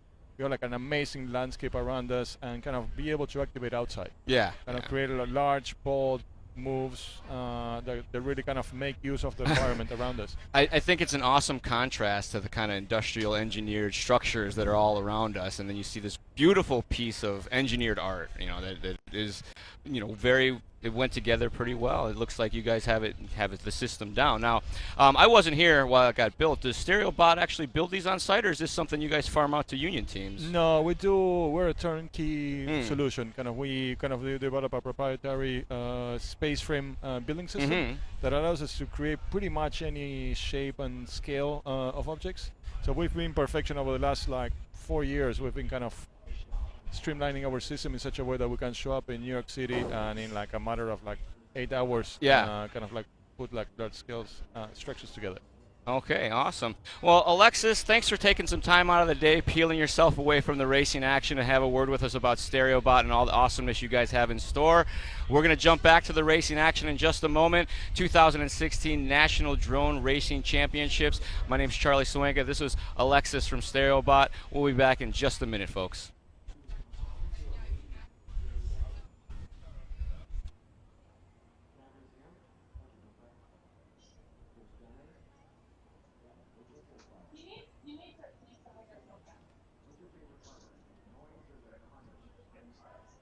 Flying fast? Dude, they're showing a lot of just... Yeah, no, it's really nice. No, it opens there, though. Weird, that's sick. Stop showing, not drone racing. Looks like it's playing a bit better now. It's literally just doing this fucking thing all day. Alright, so today is actually the preliminary heat. I'm actually not that excited.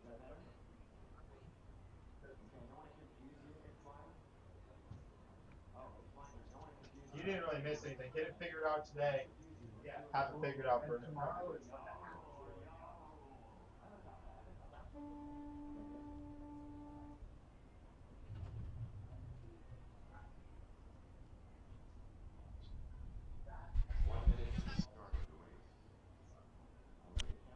It's a great view of the Manhattan skyline there in the background. You're looking at your StereoBot Freestyle Park. This is the 2016 National Drone Racing Championships presented by GoPro. In case you're just now tuning in, we want to thank you. It's a beautiful day. We're situated here on Governor's Island, New York, and it is a beautiful day of racing. We only have a couple of heats left of the individual quad racing. We're showing that the top qualifier right now is Spook, with a 3 laps, 1 minute and 33 seconds. There's 4 different divisions of racing or of competition here. There's racing drones, there's freestyle drones, there's team drones, and then there's wings. Wings. We just got started. This is race number 14. Off and rolling. They're off and going around the course, as you can see there.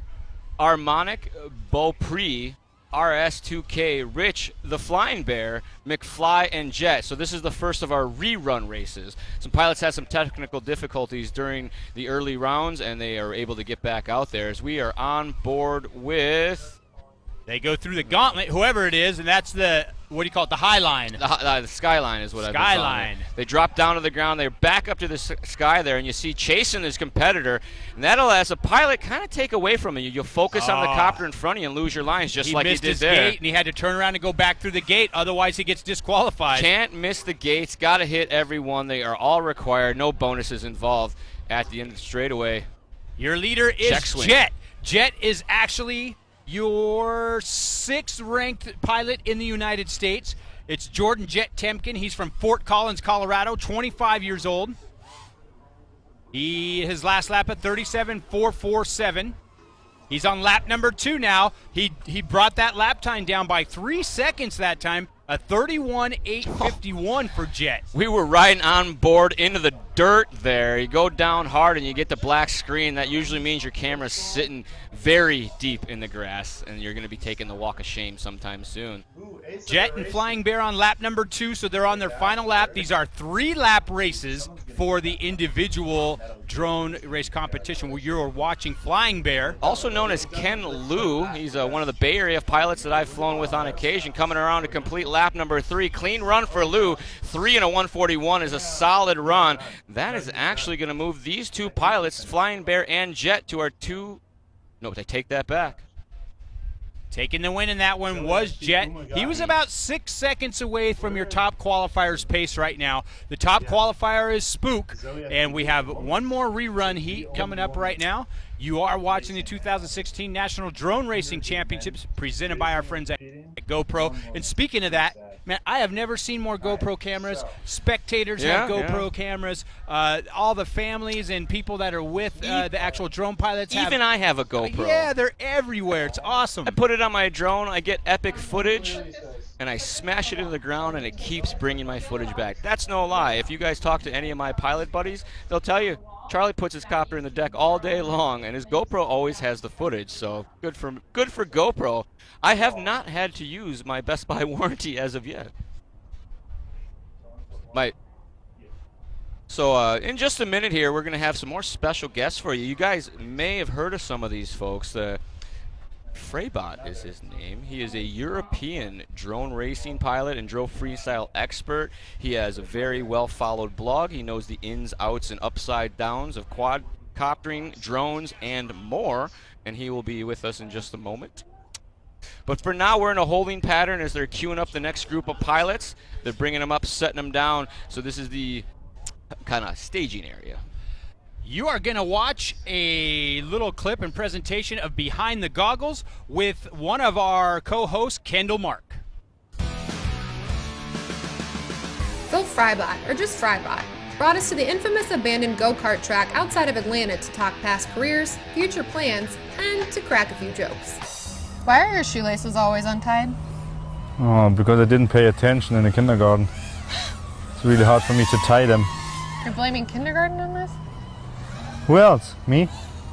I guess. Jokingly referred to as the model, Phil knows the FPV scene is a lot more than just looks and a little flying. I have the feeling it's not enough to only fly good. You know, you have to like present the lifestyle and everything around it so that people can recognize you. Because if you just fly at the open field, I mean, everybody does that. So I was riding 10 years professional BMX, and there was some really good guys. They won every competition, but they don't have any friends or, you know, people who like them.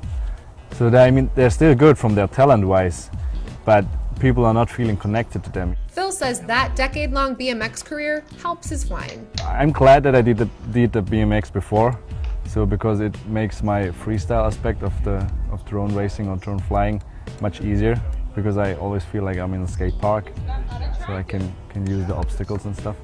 One fun fact about you that maybe not everybody knows is that you've had some modeling in your past.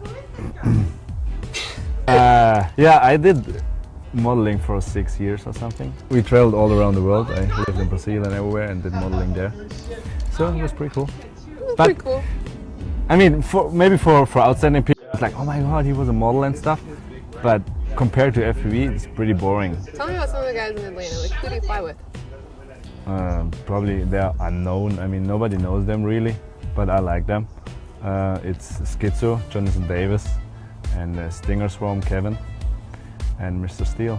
I don't know if you guys heard of them, but yeah, I mean, I know who they are at least. You know? I was just kidding. I mean, we have a pretty awesome scene here in Atlanta, so. Right, it's like a hot spot. We want to be the FPV central in the world, so. I think you're pretty close. I mean, yeah, we're gonna be there after the summer. Yeah. Don't worry, playing good things. Phil wants his flying to be more than just a cool FPV video. Remember, I want to be creative, and that's good. That's why I love FPV so much, because I can have shots like just from the place itself, and then I have the aerial footage. So it combines a pretty good video, I hope. With every video, I want to try to tell a story to people. You know, I don't want to go there, have the video, fly and go. You know, I want to tell what's happened on that day. You know, some scenes with the friends, and make a memory. Yeah.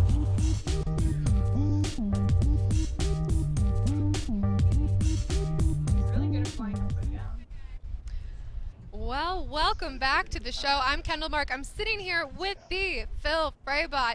That was the first time you'd ever seen that episode that we shot a few months ago in Atlanta. What did you think, first off? I mean, it looked pretty amazing. Yeah? So thanks for having me here, and you did a great job on editing.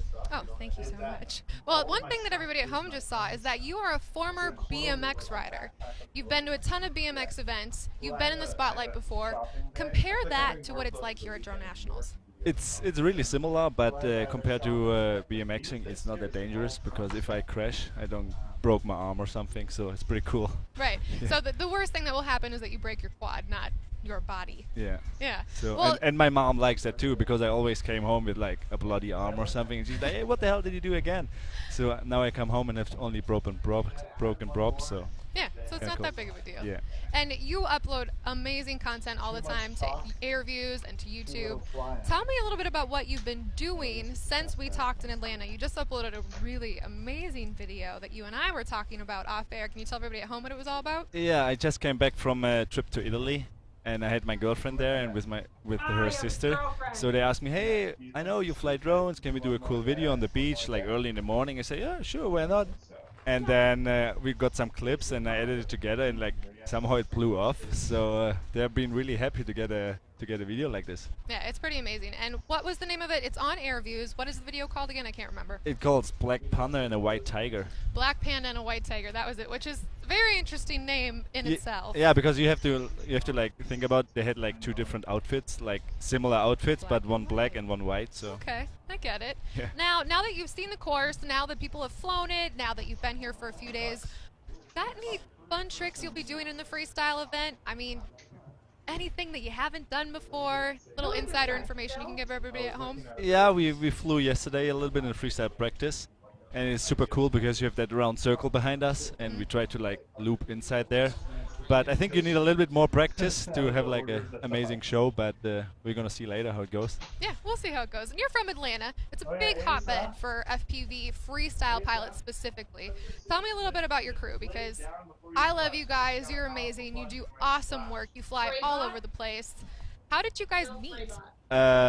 It started like all 1.5 years ago, and I found Mr. Steele online on YouTube, so I just contacted him because I was just about to start, and he was like, "Yeah, sure, we have that group FPV. It was a local FPV meet, so a bunch of guys got together. We put up some flags and do racing there, and it started all over then. And we have Stinger Swan, we have Schizo, and a bunch of other guys. Little known guys. Nobody knows about them, right?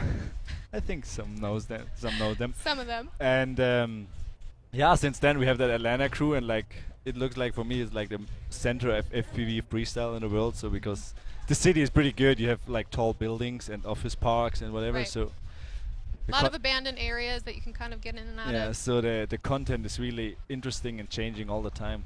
Well, I had a fantastic time hanging out with you guys in Atlanta and seeing how things were going with you. Thank you so much for hanging out with me here on set. Good luck with everything this weekend. This is the 2016 National Drone Racing Championships presented by GoPro. I'm Kendall Mark. This is Phil Freibot. You can find him on Airviews and on Instagram and Twitter. We will be right back after this. Yeah. In banking and baseball, you have to stay alert. With my Bank of America mobile banking app, I can select alerts that notify me when unusual activity is detected on my credit and debit cards. I used to play when I was younger. I love the outfield. All that green grass. Until the championship and the inside the park home run. Sure could have used an alert then. I missed lunch that day.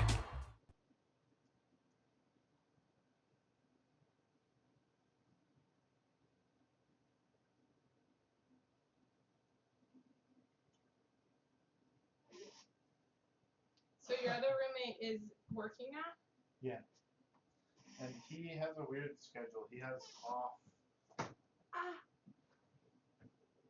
Why did we get caught? He has Thursday, Friday off.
Welcome back to the 2016 National Drone Racing Championships presented to you by GoPro. I'm Gary Guest in studio here with Charlie Schwenka.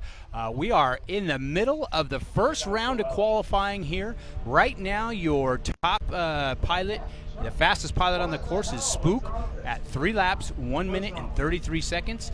Coming up soon is going to be Umagad, Zoe FPV, Dr. C, Seigenberg.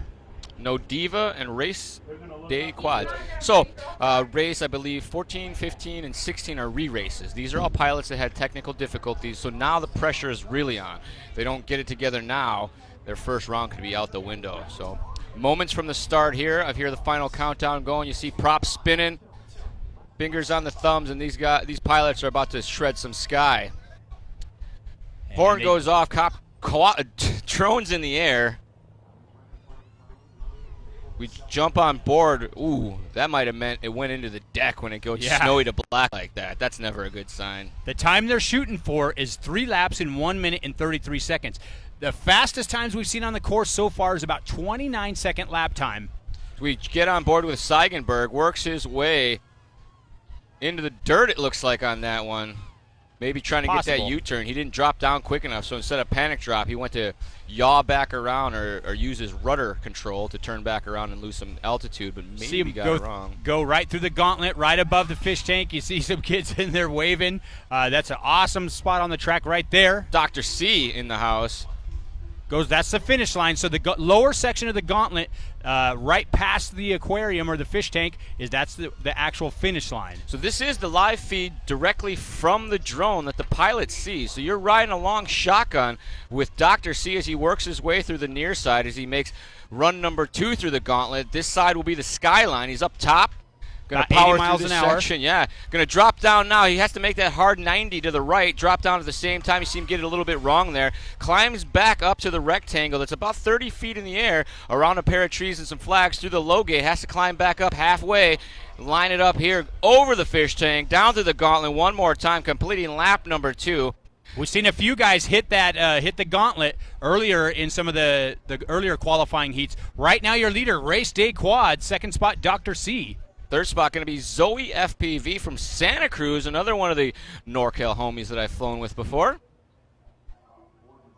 You see a side shot there of our fish tank zone. Spectators actually able to hang out on the track while it's live. There's not too many events where you get to do that. In fact, I've never heard of it. It's crazy talk. So the DSA guys pulling out all the stops for this racetrack, putting out a very spectacular looking course that is also a lot of fun to fly on, according to what the pilots have reported. Yeah, all the pilots, the first report was, man, this course is great. It's real flowing. It's very high speed, not terribly technical, but then they did put a couple of air gates in today, so they've changed it, put some elevation changes in there for the pilots. You see there the flag forest, where they're not required to do anything but get from that first gate to the next gate. Yeah. Go between, around, under, over the flags, whatever However you they see want. fit.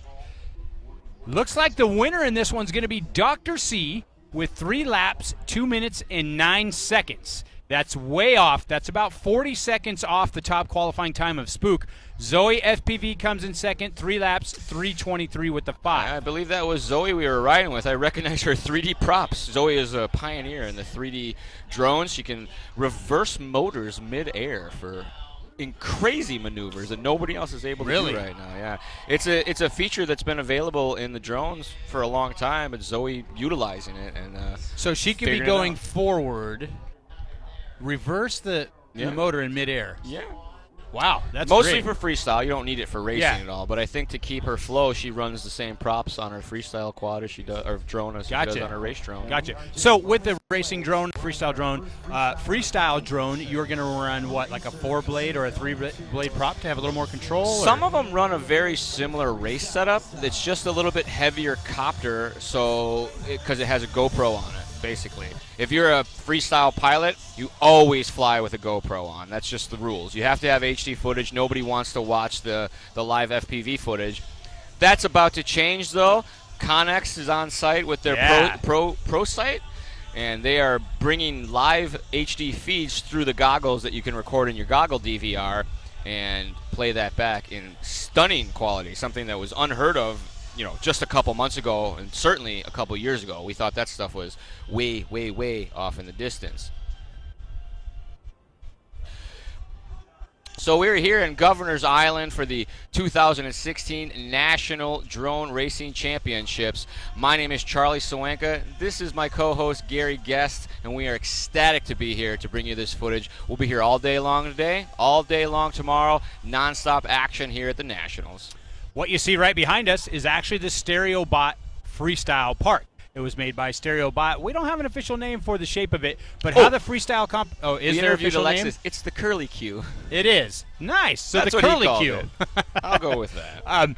How freestyle works is the pilots get a certain amount of time on the freestyle course. They're going to get judged on 3 things, and the 3 things they're going to get judged on, 1 is going to be the complexity of their tricks, 2 is going to be the flow on how they make their tricks happen, and 3 will be how they make use of the actual freestyle park or the obstacles that are in the freestyle park. It was pretty interesting for me. They got out there and pilots were doing some freestyle practice yesterday, but they were doing them 4 at a time, which is very uncommon. They usually fly 1 at a time. So they have a 4-pack of FPV pilots out there freestyling. Was intense. They're charging at the curly Q in different directions. They're flipping forwards and backwards through it at the same time. It was pretty awesome. That's cool. That's cool. We're, like he said earlier, we are at Governor's Island, New York. We got the Statue of Liberty not far behind us. It's the 2016 National Drone Racing Championships. Everything's brought to you this weekend by GoPro. Our friends over at GoPro, they are on site. As you see right there, that's a little bit of action. Oh, bam! A little bit of replay action. Colby Curtola, he is the Liberty Cup freestyle champion. He was out there doing a run, and as you saw, they're getting it all kinds of wrong on the front side in the deck.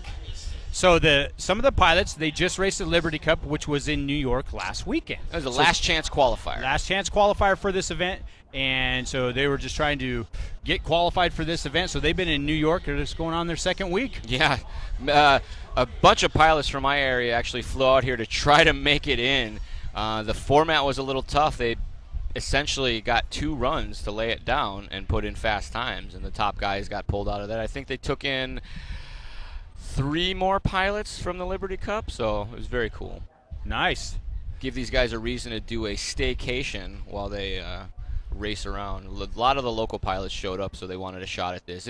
I know I'd be distraught if the national championships were happening at my home and I wasn't qualified for it. So you can see what they're doing right there is they're trying to retrieve a drone out of the safety net. The poke of shame. Yeah, and then right behind them is that fish tank we talk about, or the aquarium. So you saw one of the spectators was walking up into the aquarium, and that's bulletproof plexiglass right there. It's pretty thick, so they can actually view the drones as they come around that banked left-hand corner. They go through a gate, and they head right into the gauntlet. They go right above them at 80 miles an hour. I stood in there, and it kind of shocks you because you think, man, this thing's going to hit me right in the face. Yeah, I've seen them fly by at speed, but generally speaking, if you fly with folks, you try not to fly over people. It's one of the FAA things. You never fly over people or population. So very rarely do you get to see a drone first for everything. Go overhead at high speed. And I stood under there for a couple runs, and it's pretty cool looking. The sound that echoes through there is pretty awesome. The oohs and the ahs from the spectators as well. So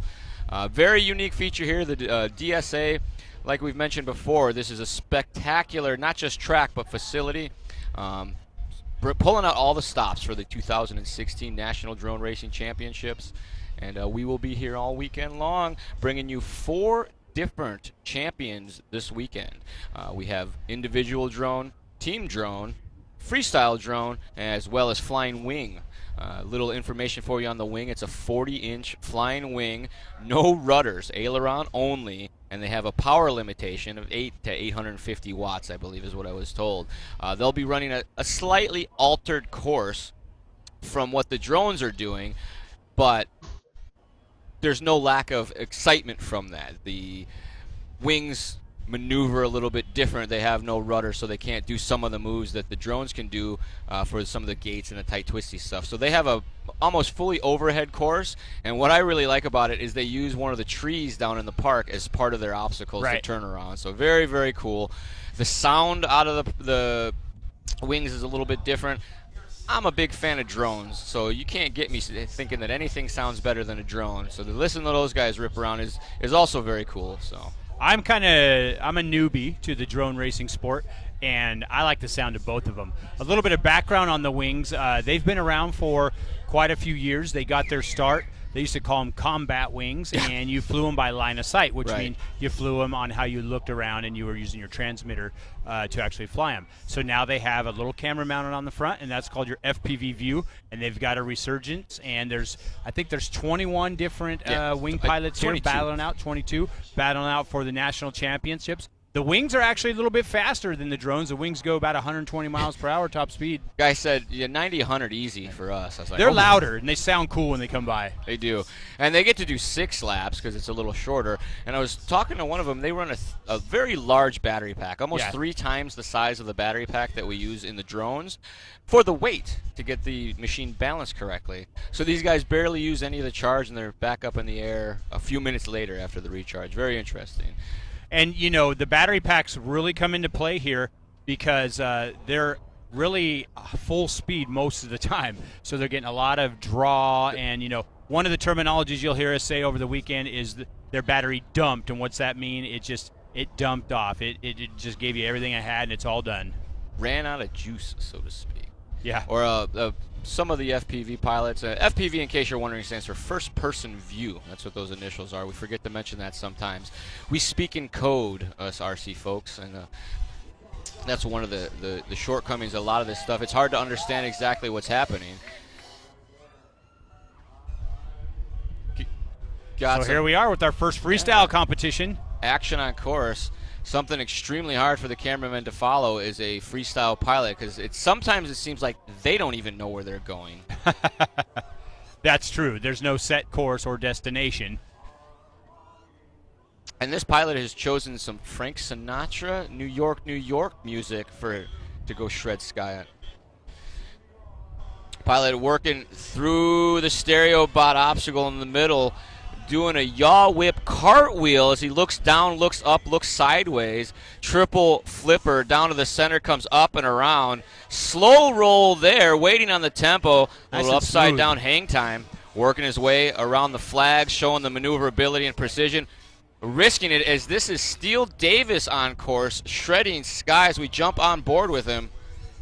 Steele Davis of Rotor Riot fame and other social media outlets.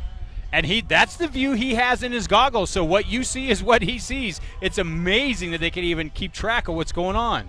I was watching Mr. Steele practice a little earlier, line of sight, and he can go out and do a lot of these maneuvers without having the goggles on. And I want to think that might be some of the secret to the top freestyle guys, is that their fingers do all the work for them. Maybe not necessarily relying 100% on the video, but some muscle memory reflex happening. And he is playing New York, New York, Frank Sinatra music, and he is piloting, flying extremely smooth. High speed, like the song. Through the gates, power loops out the backside, comes back around to get it some more. Yaw whip on the bottom side, backflip to cartwheel. See him sizing it up, looking for his next obstacle. Oh, it's himself. He is standing just beside our studio here, and we can see him ripping around himself just behind us. Taking a look here. Tail touch! He tail touched the fish tank, went up and smacked the bottom of his copter. That was awesome. Right on the glass for the fans. Put your hands together for Steele Davis. That was a very cool move to finish out his time. Oh, man, they loved it. All the spectators in the aquarium were clapping. All the spectators here, course side, were clapping as well. There he is, Steele Davis walking off the course. Going back to reset for another pilot. This is a groundbreaking event for the sport of drone racing. That's why you see so much media out there. Some of this is, all these pilots have their own YouTube channels. They're very well known to create their own video footage. So, there's an entourage of people following them around. They're basically videographing everything. Vlogs are the thing these days. A lot of these pilots run a daily, bi-daily, weekly vlog at the very minimum. Keeps their sponsors in the loop of what's going on. Saves them a lot of time from turning in reports. Just watch the vlog, boss. Nice. And it keeps their fans in the loop. And what a lot of these vlogs do for is it really makes the technology accessible to all of us. These guys actually explain their builds. They explain what they do. They talk about the do's and don'ts of drones and more, building as well.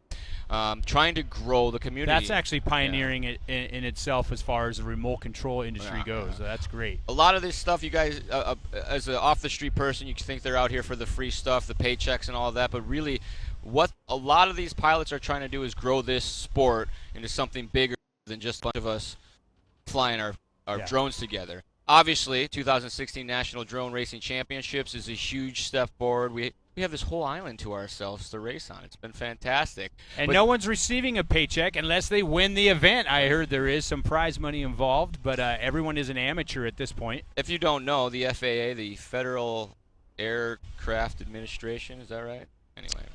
They have some legislation that says if you fly a UAV, unmanned aerial vehicle, you want to get paid, you have to be a pilot and have your pilot's license.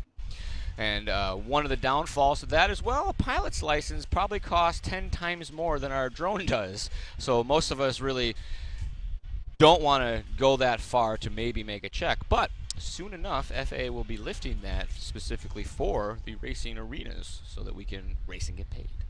I was walking and talking to several of the pilots in the pit area yesterday, and during our practice day, and there's several pilots that are getting geared up for this. Some of them have quit their full-time jobs and are living off savings accounts, living with family.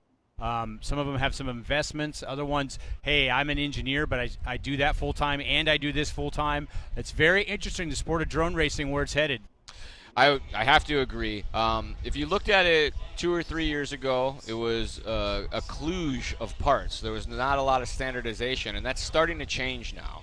The language is becoming the same for the racers and the builders, and they're all starting to get onto the same page now where we can start to spec things out and create standards and rules for not only the drones themselves, but for the racing like we're doing here this weekend. Getting to where a lot of people are on the same page to kind of do the same thing. And I think that these type of events are the only way that's going to happen. You got to do some stuff right, you're going to do some stuff wrong, move forward and make better events for everyone. And not just that, but you can create a legitimate sport that combines a lot of very different technologies. We're not just talking about pure competition and dudes who hang out in their basement and spend hours soldering wires and screwing together carbon fiber while their 3D printer runs in the background. The technology that we're using is in many ways far advanced from what a lot of the commercial industries are using. We get a lot more out of our equipment than they can. We can build a lot more durable drone than anybody could fathom to sell to you, type of thing. We're just now getting to the point where a lot of these ready-to-fly drones, you can go out there and race them. Oh my God, Tommy Tibahia, he runs a ready-to-run copter that he sells to the general public as well, the Immersion Vortex. So lots of cool stuff coming for drone racing and beyond, and events like this are making that happen. Yep, and I was even speaking of that. We interviewed Juan Pablo Montoya earlier on the broadcast, and he has his own 3D printer at his house, and it's one that's actually able to layer in carbon fiber. Yeah, there you go. Yeah, so that's the parts are real strong he's got and a light. trick one, yeah. My roommate has a 3D printer, and we make lots of parts for our drones. The big thing that we've been on lately is GoPro mounts. attaching our GoPro in a way that doesn't come off of the drone and also provides a little bit of protection flexibility. And we use a flexible printable material. It's very cool. As I hear the whir of some freestyling going on. As we pick up, that is Stinger Swarm, Kevin Doherty on the field right now. And he's got 2 hands off the radio, so that's not good. Well, looks like he might have crashed, and we are in the freestyle portion of the competition here at the 2016 National Drone Racing Championships. Stinger Swarm could get paid to do this. He is a commercial pilot. Really? I think he's flies for Delta, if I'm not mistaken. Nice. So it looks like he is out at the moment. Now, do they have a certain time frame on the freestyle portion? Can they get restarted? Yeah, I believe they can, but obviously you're not going to have a very good points run because all your flow is broken up by this reset in the middle. So he may just call that one and come back out and run a little bit later. So he couldn't just bust out and do a few awesome tricks and. With the stack of pilots that he's up against, that would be tricky. So.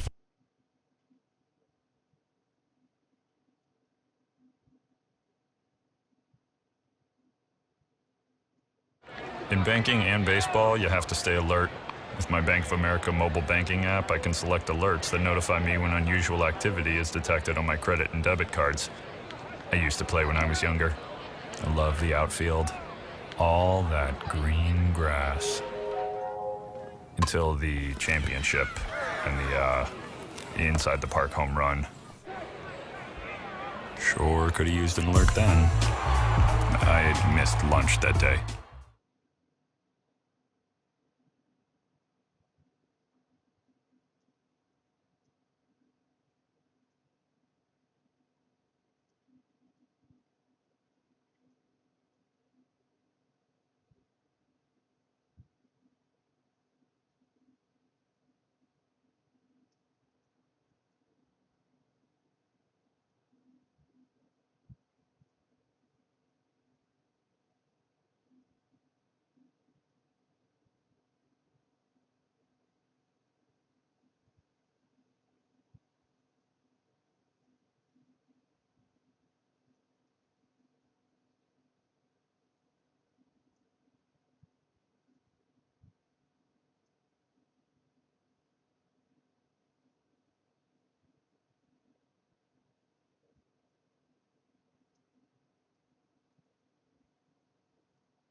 Welcome back to the 2016 National Drone Racing Championships presented by GoPro. You're looking at a beautiful shot right there. It looks like a Norwegian cruise line ship with the Statue of Liberty in the background. That's a huge boat. Yeah, and there's some helicopter escorting him out of the harbor. Making sure nobody's trying to run into him or pirates are coming for all their guests, I think. I bet you it's for the foot.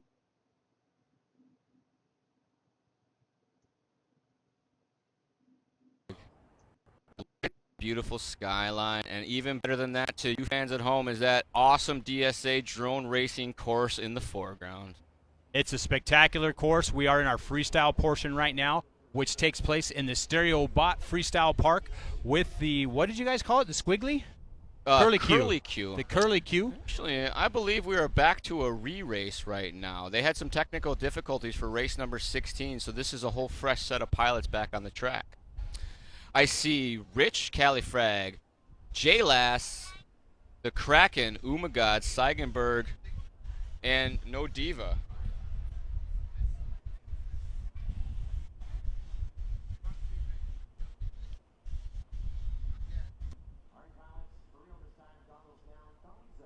All right, so they are moments from the start on this one. Race control is calling goggles down, arm your copter, arm your drone. We are moments from the start of this one. Tone goes off. Pilots in the air. We'll get you some information as we figure out as they cross the line. Course is very, very long and twisty. They run through one section 2 times, actually, as we pick up, no name on the screen, but we'll get you sorted here as he crosses the line. Still on the first half of the lap, first time through the skyline. They have to drop back down about 30 feet, then climb back up about 40, make a U-turn around the tree section, coming back towards themselves, climb back up just a fuzz, and then they come through the gauntlet one more time. He almost had it lined up, had to go back for it, needs to go through the bottom side, pass on the track there. Seigenberg leads the way. We're on board with Rich.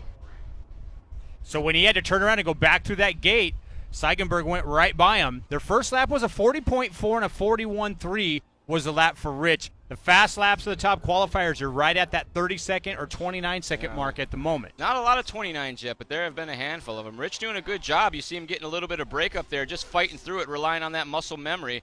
Going to the high side there on the tree, drops down, has to climb back up ever so gently to do it just enough through the fishbowl section, coming around to complete lap number 2. That's Rich, the finish line. Yeah, picking up the pace, 32 seconds now. Interesting through here, there's a decision maker. You stay low or go to the high side and get some flow. Some of the pilots have been going over the higher part of the fence so they get a better line through that next left-hander. See Rich staying low. Don't want to waste any energy going up and down if you can go fast in a straight line. As soon as they pass that second gauntlet, man, I heard he hit it. the air gate. I Ouch. heard it. I heard it all the way over here while I have my headset on. He hit a ton. We're located just off the track, so we can hear some things. Thought he You're was looking a at the fish contender tank right now. We jump back on board with, I believe this should be Califrag. I think Seigenberg is off. So Califrag working his way through the front side. So they have to drop down about 30 feet to get down to that level right there to make. Then they have to elevate again right up to 30 feet, right back down. The trick to that drop down is that you're decelerating, turning, and going down all at the same time. I mean, well, maybe not decelerating, but you're at least de-elevating. I gotta work on that. There's up to, what is it, up to 6 different proportions? Is that what's going on with the radio? You have 4 inputs, basically. Throttle, yaw, pitch, and roll. But with the mixing, it ends up being... Oh, no. There's other things that they have going on there, but it still only operates the 4 channels. In case you didn't know, FPV Racing, first-person view, we have what I call the magic board, the flight control, and that holds all the magical firmwares and settings and things that the pilot tune on individually. Guys like me, we run the default settings. We just do the updates and we go out and fly. These pilots have probably spent more packs tuning their drones than I've spent getting my sweet HD something I noticed GoPro. yesterday is a lot of the pilots have their laptops with them. Yep. And is that what they're doing? They're plugging into the flight controller and doing some programming? Doing updates, doing tunes, little changes here and there, but it's all, you can change any aspect of these. Horsepower outputs, the roll speed, the rates, what they call the PID. Proportional, integral, and derivative are the terms that are affiliated with the response that the onboard gyro gives the 4 motors that are on your drone. And it controls how it responds to your inputs, how it stops the inputs, as well as how it returns from those inputs. And when we say inputs, the pilot's holding a transmitter in his hand, and the transmitter has 2 sticks, one on the left and one on the right, and one of the stick controls the acceleration of the motors, which actually causes the drone to go up in the air. And then the other stick, and it controls something else. And then the other stick controls left, right, and all that stuff. Right. There's different styles of the radio. There's mode 1, mode 2. Standard style for your probably 90% of the pilots out there is going to be mode number 2, where it's throttle and rudder or yaw on the left, and then pitch and roll or elevator and aileron on the right. Gotcha. Well, you are viewing the 2016 National Drone Racing Championships presented by GoPro. You're listening to Gary Guest and Charlie Swanka. We just got done with qualifying, I believe. No, I think we have one more, if I'm Okay. not mistaken. It looks like there's a group of pilots queuing up right now. Scoring says race 17 to 17. We're still in round number 1. Top pilot right now going to be Spook. The time to beat is 3 laps and 1:33. He's got it in a .4, but just behind him, Gab 707. Now, Gab comes from France. He went to the Drone World Prix in Dubai. I followed their vlog with that. It was a surprisingly entertaining for a bunch of crazy foreigners running around not knowing what was going on. They didn't get as far as they wanted to at the World Prix, but Gab's here getting some much valued experience. I was going to say needed, but he doesn't need the practice. In this next race, you see they're all lined up right there. That's called the flight line, and they start from those little boxes in that flight line. So, and they're all numbered, so it's all organized. And up in this one's going to be Race Day Quads, Harmonic, Dr. Pyro, RRU Ready, SFPV, J-Lask, and the Kraken. The Kraken. Release the Kraken. So what's going on? The last couple races have been re-races for pilots that have had technical difficulties that were not their own fault. Not that they just crashed, but something happened to them. And the way that call is made is there is a line judge that is on the same view that the pilot has. There's a second set of goggles. The judge is wearing those and seeing exactly what the pilot sees, not focusing on the flying, just making sure that the pilot is going through all the obstacles correctly. These drones go so fast and the obstacles are so spread out that a line judge standing on the side couldn't tell if they had gone through the gate, behind it, next to it, that sort of thing. So they actually ride along with them. It's so high speed that it's very difficult to see that. In addition to that, they're doing the timing and scoring for the pilots as well. So they actually have a button that they push as the pilot crosses the line to make sure we have all the lap timing accurately. Pilots are off and rolling now as we see our first group working their way through the far side. See 3, 4, 5, 6 of them in the air right now. Hopefully they all make it around for lap number 1 as they come through this center section. We jump on board with our leader, and I'm going to guess that it's Harmonic. He was one of our... I heard man, it again! He hit the high gate, smacked it, and he is down. On the concrete. There is his drone laying on the concrete. All that soft, cushy grass to land in, and he ends up landing right on the concrete. And in his defense, that gate was not up yesterday. Yeah. RRU Ready on the course right now. Low line through the baseball diamond. Here he comes through the flag field. Drops it down, keeps it low, nice and easy. Climbs up just a little bit through our ESPN gate. Here he comes over the skyline. Nice and easy. Loses a little altitude, leans it back, cranks that hard 90 up to the top side again. Left hand 180. Drops down nice and smooth. You see the smooth elevation increase over the fish tank. Keeps it nice and low. Comes across the line this time by 29.4. So RRU Ready. Loving this rerun as he is on a very hot pace right now. That 29.4, that's very close to what your top qualifier was running. Yeah. Working his way one more time through our ESPN Skygate. Over the skyline he goes. Going to make this hard 90. See, he sets it up before he even gets through the gate. That is very risky, but that's what you need to do to turn 29-second lap times. Dr. Pyro had a 37.3, 38.7 for SFPV, and RRU Ready finishes the race with a 3 laps in a minute 38.9. Wasn't for that opening lap being a little bit off pace, I think RRU Ready would be our new top seed. 2 29-second laps in a row. He's got to be happy with that. Right now, that would put him as... I'm not sure in the qualifying we'll order. wait for that to switch. But Dr. Pyro also with a good run. 148 his total time after 3 laps. Race Day Quads going 3 and a 150. SFPV, my boy Colby, having a bit of a rough run there. Able to put in a run at least. Got 3 and a 208. But as we know, you want to be under that 2-minute mark if you really want to have a shot. Elimination round will start. They're going to cut the field into the top 32 on time before we go into tomorrow's single elimination rounds. It looks like we have maybe one more rerun race. Tommy Tibihia, also known as Umagod, and No Diva, no doubt. Ooh, as we pick up our GoPro Hero Cast. This is GoPro's handcrafted drone that is made to downlink in HD very rapidly so that he can be on course flying with our pilots. They have this thing set up next to it. It is an absolute beast of a machine. Center section looks pretty plain Jane.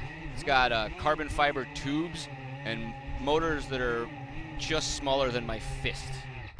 big. Yeah, I was looking at it over Yeah. here, and they have their whole GoPro team here, supporting the event for one, customer support for all the different pilots that use the which GoPro are a products. lot. And they're also here with their latest creation. He's back up at it again. They've been working out the kinks on it a little bit. I think that maybe the first time the pilot's flown in front of a crowd, so you get a little nervous that way too. There's a shot of there's an area. That's a ground shot of the flight line, and that's where the pilots will be starting from. What he's gonna do is he's gonna chase these couple of pilots around, so we get a chase cam view. GoPro HeroCast system. That's your live HD video feed. Live HD video feed. So that's awesome. Their ground station is way better than any FPV ground station I've ever seen. It has these tubular antennas on it, and 6 boxes that plug in with some of the biggest, heaviest duty cable I've seen. Very cool device that they have. Oh, there's the delay. We have copter recovery going on. Aha! There's a little lull in the action. We are trying to fish one of the drones out of the safety net. Oh, jeez. Look at this guy. He's getting after it. Yeah. Sometimes if you shake it good and hard, it'll pop right out. The Flying Bear, one of the guys I've flown with back home, he's got magic touch. He'll walk up to the net, give it just the right shake, and the drone just pops right out. Doesn't even try to catch it, just lets it fall to the ground. Whatever. They got it. They got it out. Good work, team. If you just tuned in, you are watching the 2016 National Drone Racing Championships. It is presented by our friends over at GoPro. There's 4 different styles of competition here. It is individual racing, which we just got done with, I believe. No, we have one more rerun coming. Okay. So still a little bit of racing action left. Yeah. So there's some technical difficulties with during the race, which the race director has decided this was not fair for these actual pilots. So we're going to rerun their heat, and that's what we're doing now. We're in setup, and but there's individual racing. That's the premier class, or the thoroughbred, as you want to call it. There's team racing, where a team of pilots they have to do 25 laps. So these drones, what they do about 3 laps per battery pack. So they're going to be switching out, but it's 25 laps. And then there's also the freestyle competition where they get judged on the diversity of their trick, or how hard it is. They get judged on flow and how they use the StereoBot Freestyle Park. And also we have our wings. Yeah, wing is very awesome. All right, folks, don't move a muscle. We'll be right back with more action from the 2016 National Drone Racing Championships, brought to you by GoPro. Don't move a muscle, folks. We'll be back in just a minute. I'm a big fan of my Bank of America mobile banking app. I can manage my accounts, deposit checks, get alerts, pay my bills, and more. I'm a big fan of this team, too. In fact, I tried out to be the mascot. Apparently, I'm overqualified.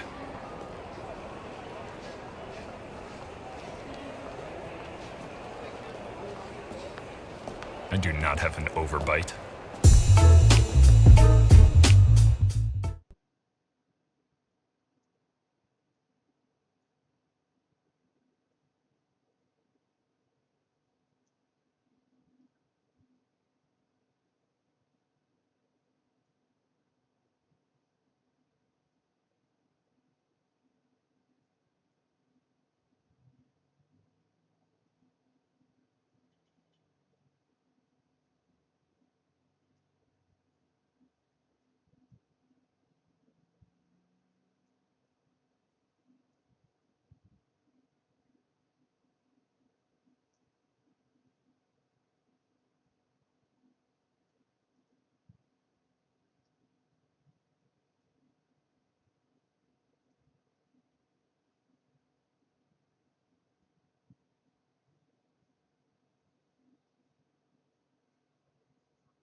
Welcome back to the 2016 National Drone Racing Championships presented by GoPro. I'm Kendall Mark. We're about to show you another segment of our Behind the Goggles show that airs on AirViews. We've got freestyle going on in the background, but we want to tell you a little bit more about one of the freestyle pilots. Her name is Zoe Stumba, aka Zoe FPV. She's not one of the only women that competes in FPV at this point, but she's also got a really interesting behind the scenes story. Let's check it out.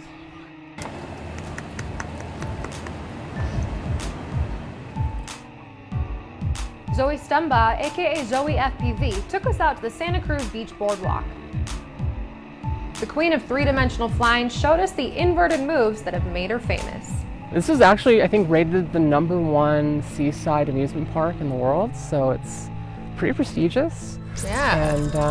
And you get to fly around here. I get to fly around it. What's it like seeing it from above? I mean, nobody else really gets to. For years, I've lived here for like 10 years, and it's only been the last year that I've been flying at this spot. And you know what it looks like from the ground. As soon as you go up in the air, it's like, whoa, everything looks small. You can see much further. You see like into the rides, you can see into the amusement park in a way you've never done it before, and it's really neat. It's really neat, it's eye-opening. Zoe is known for 3D flying. She says she was inspired to break the mold by watching fixed-wing planes that can fly upside down. To you, why do you like flying that way specifically, when maybe other people might not? It opens up a new realm of tricks, and it just allows you to line up lines you couldn't otherwise. I like the technical aspect. I like getting in there, tinkering with my machines and doing stuff that I haven't seen other people do. It's kind of like this backyard scientist kind of mentality where I don't have access to a regular lab, but in my own little lab and with the people that I work with, I'm able to do some really fun stuff. Zoe started flying after complications from surgery that kept her away from her first passion, riding motorcycles.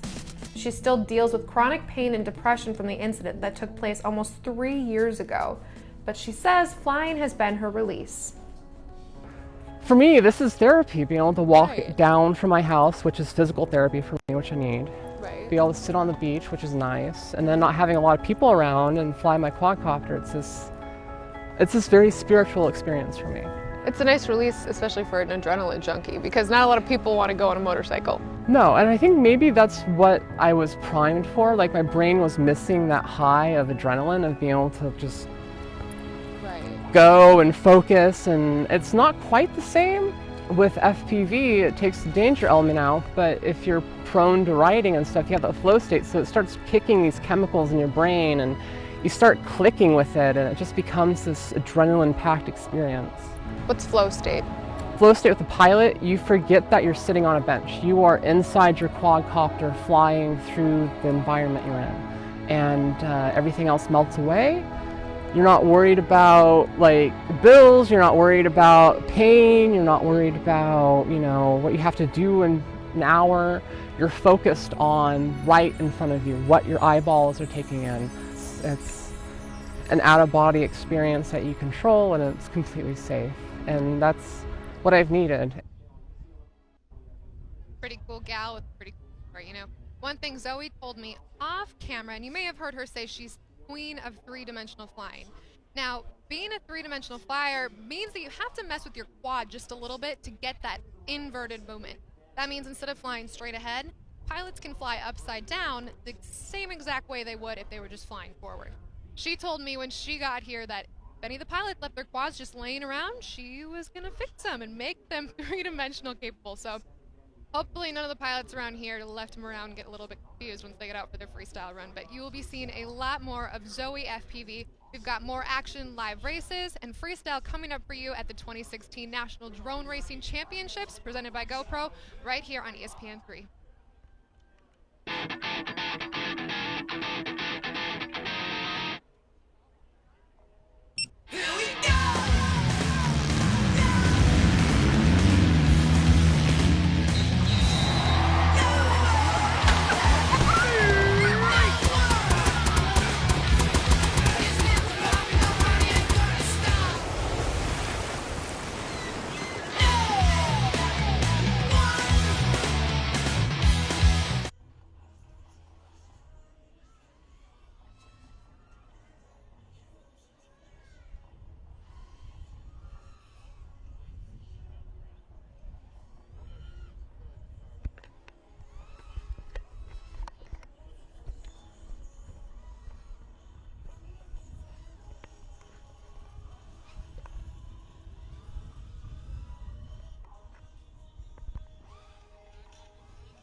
Don't settle for different.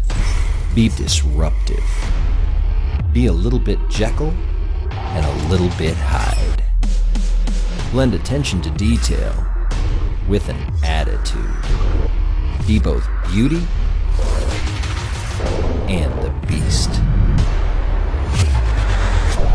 The new Riot 250R Pro.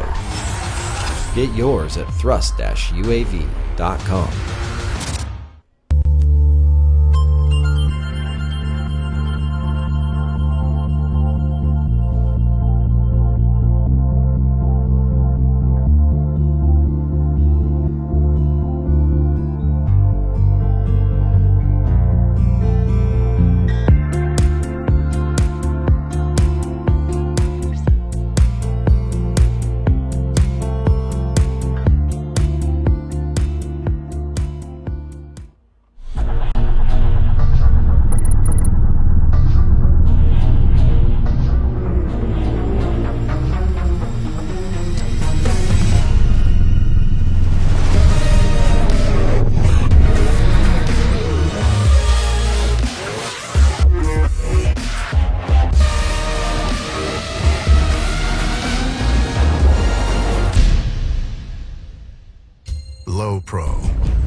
Welcome back to the 2016 National Drone Racing Championships presented by GoPro.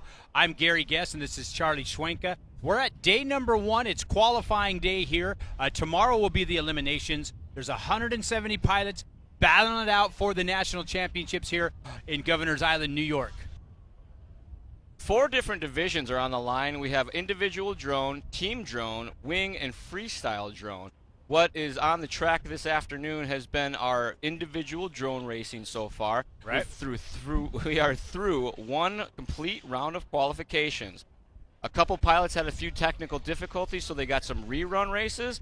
Those have just finished up. So our top seeds right now are Spook, Gab 707, Archie FPV, A-Nub, and P-Shaw.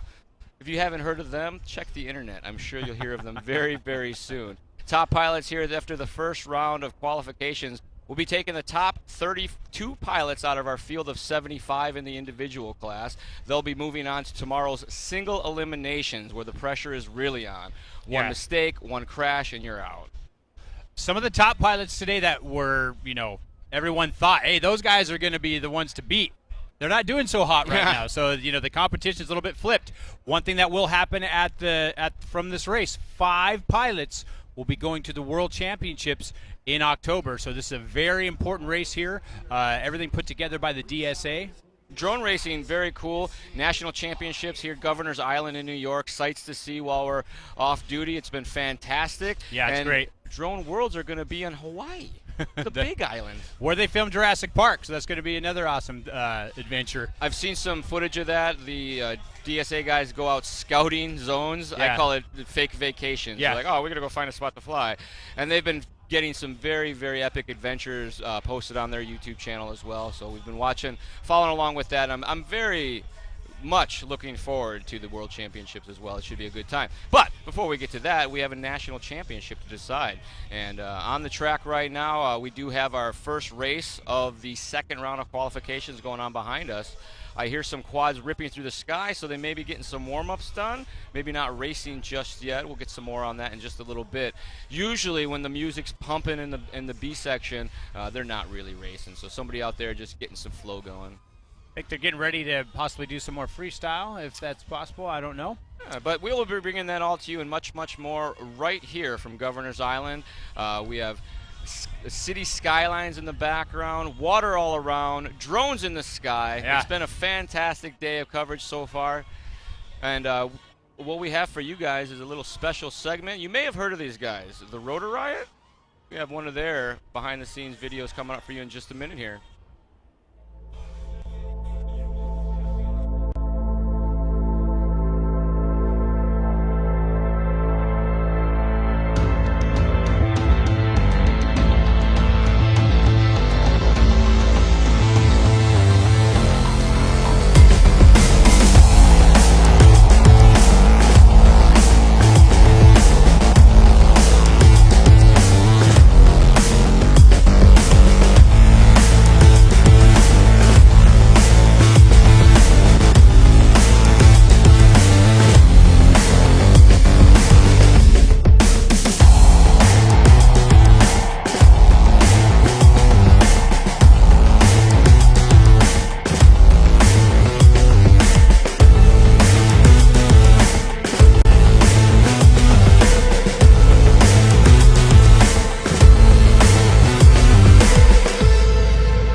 Are we live? Hey. We are live. Hi, Tommy. How you doing? Oh, I'm doing pretty good.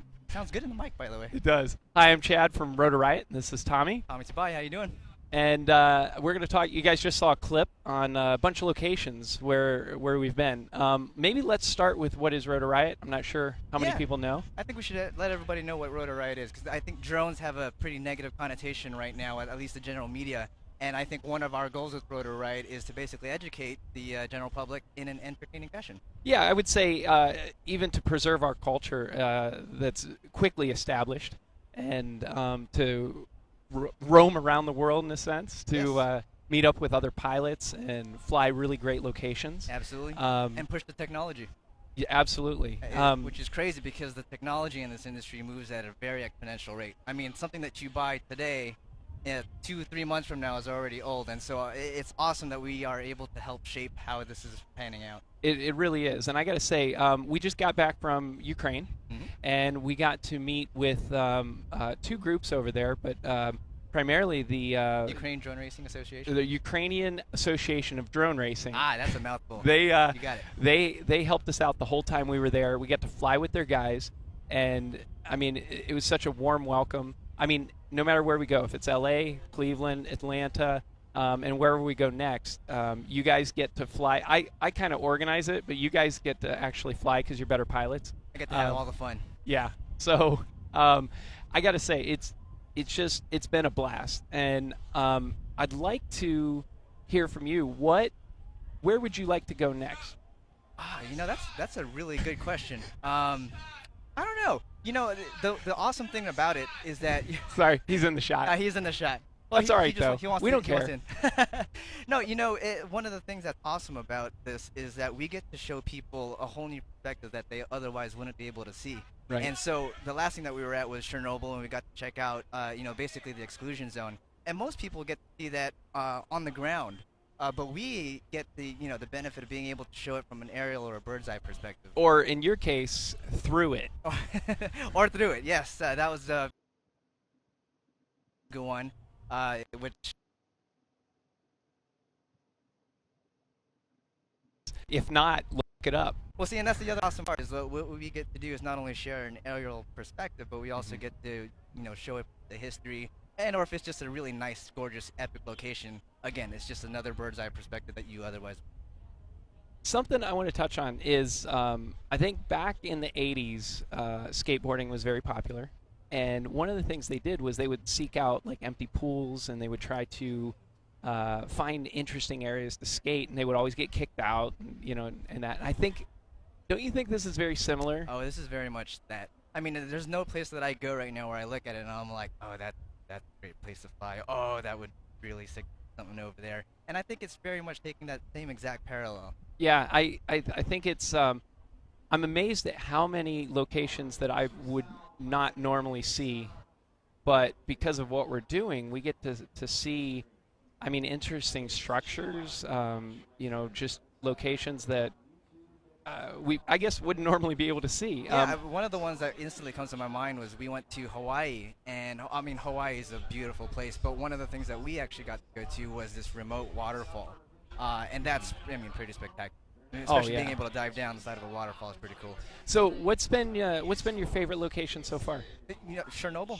Has it really? That Dugo 1 antenna. I mean, I'm probably biased if nobody's seen that clip yet, but right. It was an amazing spot, and it was just great to be able to show that as well at the same time as you know, be able to show a whole new perspective, especially diving through the antenna. I mean, that was just like a huge gut wrencher for me, but it was awesome. So, some future pilots and budding pilots and current pilots that are looking for places to fly, what's the recommendation you would give to people to find places to fly? Well, you know, I think everybody's going to be a little bit different. I mean, for me personally, I like the proximity of things, and so I like to have obstacles. The first thing that comes into my mind are like public parks where they've got trees and probably playgrounds and whatnot. And as long as you're staying safe, for me, it's very exciting to basically fly as if you were a bird and see what line you would take.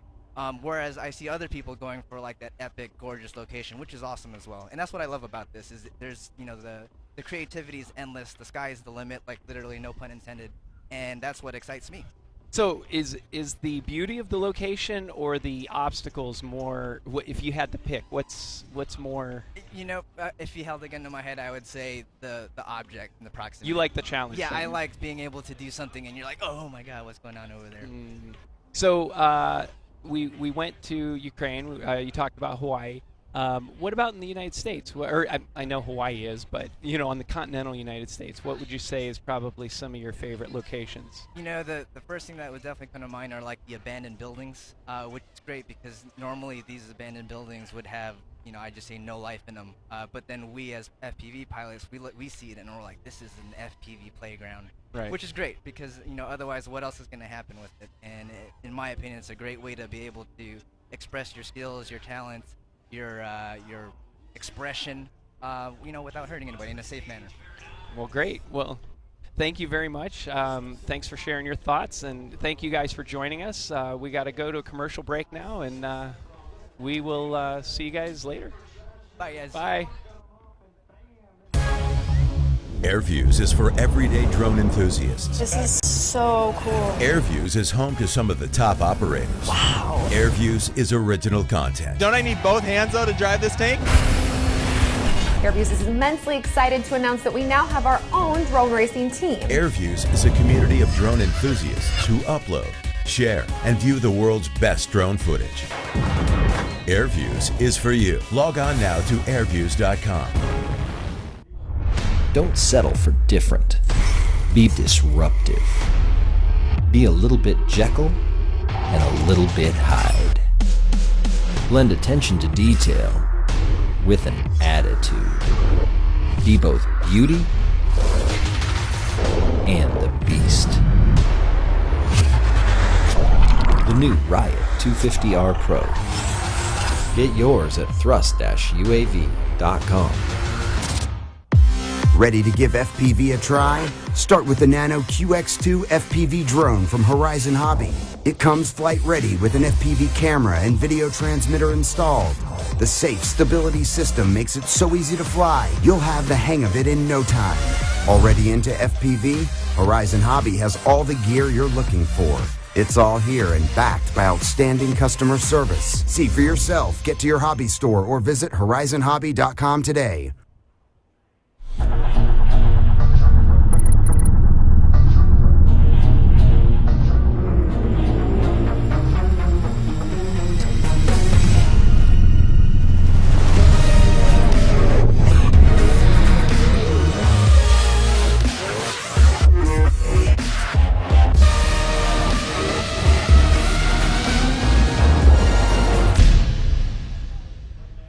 Low Pro.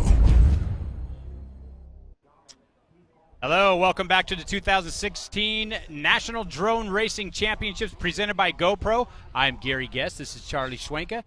We are trackside here on Governor's Island, right next to the racing course. And we've had one round of qualifying right now for the individual class. And Spook is your leader at this point. Yeah, we're working our way through the freestyle segment. And what we are hoping to have up next is the Connex HD Pro Sight FPV system in the very capable hands of the one and only Bapu.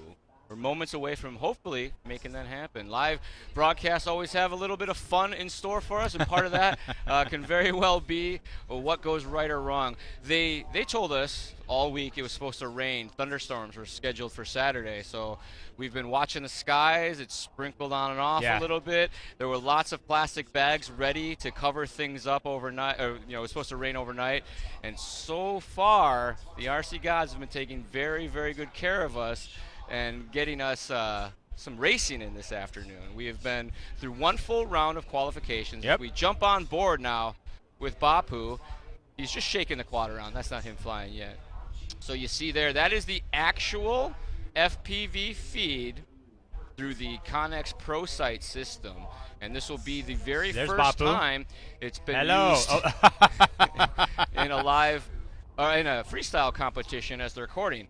Most of the pilots, because the joy of freestyle is the HD footage afterwards. So they all rock a GoPro. They run it. Most of the guys will run a Hero 4 because the footage is by far the best. You get to do 1080 or 4K, I think. It's 60 frames a second, or a lot of Gotcha. guys run 1080 at 60 with Super View, which is very, very good. You can get up into 90 and 120 frames a second. At the speeds that these drones go, you really need that. So this would be a good example of something that's see the thunder next clouds best thing. rolling in right Whew. there. Those look heavy. ProSight Connex. This is their first time at any events in the United States. This is being designed in Israel. There's and I Bapu. think they do everything out of Silicon Valley. Yep.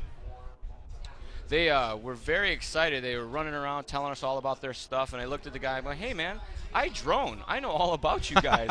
I'm hoping that you guys see the footage afterwards and hook a brother up with one of your ProSight systems.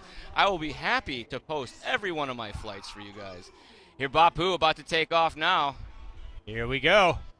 Here we go. We're on board with Bapu, our ProSight Connex HD system. There is our StereoBot Freestyle Park you're looking at. Ooh, almost running into the pilot stand, having to back out at the last second, gets himself some elevation. Little yaw whip, spin down, a de-elevation move coming to the backside of the pilot stand, dropping down one more time, looking at the flag garden, thinking what's he's going to do. Inverted hang time, those are great. Big power moves there. They have to pop it up, flip it over, shut the motors off, and hang upside down. Bapu not one of the 3D pilots out there, so motors only go one way. Dropping down now into the flag garden, sizing it up through the low side, getting you a good look at the wall. Power loop. Oh, with some barrel rolls on the top side. Bapu sizing it up back down, clean and easy through the middle. Flips it, going to size up some gates now, maybe. Sometimes they save that for the end of the run, risking life and limb, so to speak.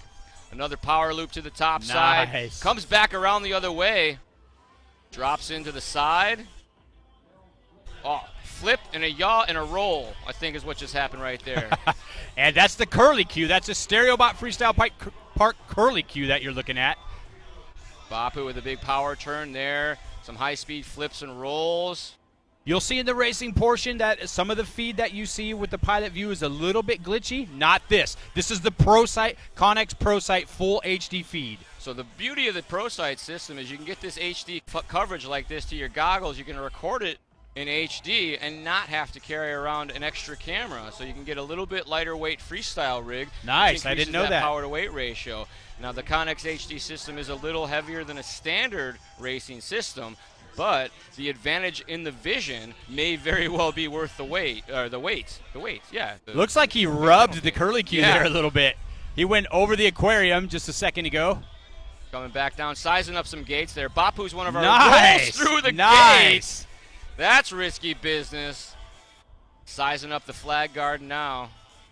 Another gate roll. Oh, over the dirt. That's risky business. Not nearly as soft as the grass. Pull some sand up into your motors. Rolling with the jams now as you see him getting to the tempo of the music. Banging sticks left, right, forward, and back. Giving it some throttle. Loops around. Backflip through the red gate. Coming back at it one more time. Wants some more of it. No, changes his mind. Spins back the other way. Taking a look here at the fish tank. We saw Steele Davis earlier do a tail tap, or a bottom tap, I guess you'd say. Yeah, it was cool. Flew up to the fish tank, smacked the bottom of his copter against the glass, and took off. That's going to do it for Mr. Bapu with your great performance. ProSight HD system. A world first, as this has been used in a competition. We'll be right back with you here at the 2016 National Drone Racing Championships presented by GoPro. We're going to go to a short commercial break. Don't touch that dial. We'll be right back. Baseball fans love complicated stats. WOBA, OPS, UZR. But when it comes to banking, I like to keep things simple.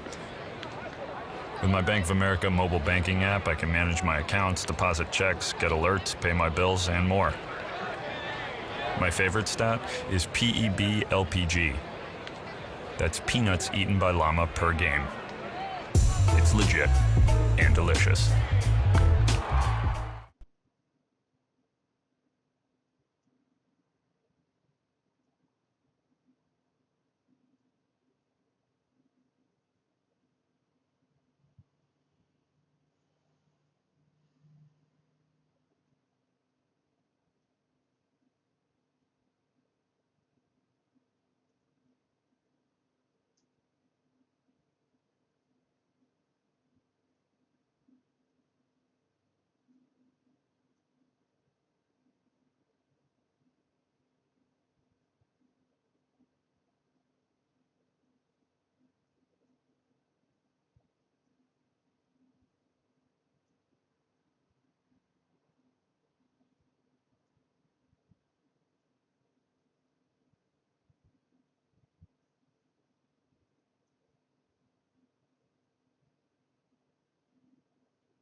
Welcome back, everybody. 2016 National Drone Racing Championships, as I am joined in studio by Immersion RC's very own Tony Cake. Welcome to the show, sir. Thank you very much.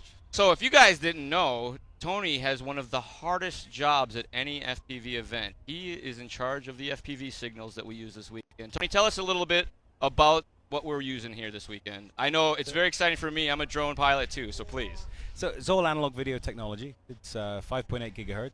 So it's the stuff that the pilots use themselves anyhow. And it's been a bit challenging out here. It's the RF environment around here is not exactly great for this. There's cell towers and all kind of interesting links. The island, I believe, is a cell tower, if I'm not mistaken. They have one here, but they've got no people, so I don't know why. Just in case. But you guys, I'm sorry, the name of the new system escapes me. I'm doing a terrible job as an interviewer. We call it Touch and Race. It's wonderful. They have a magic scoring wand that before the race starts, they wave the wand over the copter, put him on his channel, he's sitting at the right chair, and away they go. I cannot wait for this to come out. I run some racing of my own, and I think that this is going to be a game changer for us for sure. So, how's everything been working so far? Pretty good? There's been some challenges. Yeah. A few more than most events. And we found out that the main Wi-Fi link, actually for this live stream, is right in the middle of our band. Oh, good times. Yeah, that was that's a challenge we don't normally have. Yeah. But we managed to work around it, and pilots seem to be happy today. My hat's off to you guys. You guys have been working tirelessly on this stuff. I mean, we're on the ferry on the way back, and they're having meetings about what we're going to do, making backup plans, making sure that we can get racing in. And for the most part, I mean, you guys have been doing an awesome job. Pilots will say, I got no video, and they get a rerun. You guys are accommodating to them with a smile. I don't think that I could ever do Mr. Cake's job with the smile that he rocks all weekend. That's for sure. This event is awesome. You got a smile here. DSA did a wonderful job with his track. I mean, it's amazing. So, what's next for you after this? You have big plans for more racing action, or are you going to take a month off? We've had events almost every weekend in Europe since about April. Oh, wow. And we've got an event in Ibiza, which will be interesting. You need an announcer? I've not been to Ibiza yet. We need you. That's fine. Yeah, sign me up. We've got I got a the passport. Worlds in Hawaii. Oh yeah, it's October, right? Yeah. Yeah, that's close. We've got an event in the Champs-Élysées in Paris. Wow. Kind of an exhibition race. So wow, your job's terrible. It you is. to go to all these exotic locations and get yelled at and sweat all day, but hey. No, it's good. It's a lot of fun. Anything new that you can talk to us about that maybe is okay? There's always new stuff coming out. We got some new quads. Oh, really? We got some new quads coming out. We got some. Immersion does, if you don't know at home, the Vortex 250 Pro. A friend of mine has one. I set up two for the broadcast crew so they could become drone pilots. If you're looking to get into this stuff, by far one of the most. I speak honestly. I work in a hobby shop as well, and it's very, very easy to do. You plug it in, do an update, set up the radio, and away you go. It's the easiest way to get in the air as a racer. Yeah, definitely. So we've got a smaller one coming. We got a pure racer coming. Keeps us busy. The popular one right now is the Umaga, the Tommy edition. Yeah. Back orders for days right now, unfortunately. Months at the moment. Yeah, they can't make them fast enough. Well, Tony, thanks for joining us here in the booth. It's got some action about to kick off. We're going to try to get back on that. Good luck with the rest of the weekend. Your wonderful system, so far so good, sir. I really like it. Thank you. Tony Cake from Immersion RC, everybody. We'll be right back in just a moment.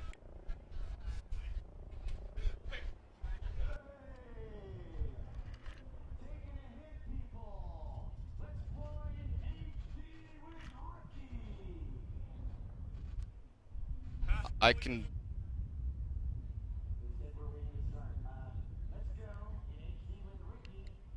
So as we're back on the track with our freestyle action, this is, I want to say, Ricky Martinez, factory pro site pilot. I see his copter in the grass with the pro site strange antenna sticking out of it. Ricky off in the air there.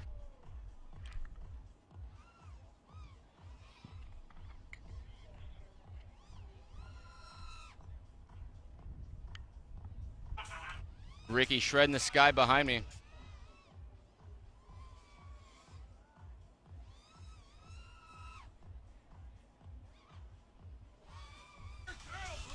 So Ricky shredding some sky out there. Unfortunately, not his feed that we're picking up, but I can see it from where I'm sitting.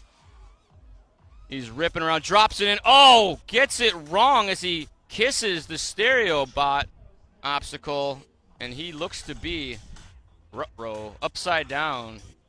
I think he's done. Yeah, slight miscue there. He was just a little bit offline and caught the barrier. That was our first casualty of the freestyle park, of the stereo bot freestyle park.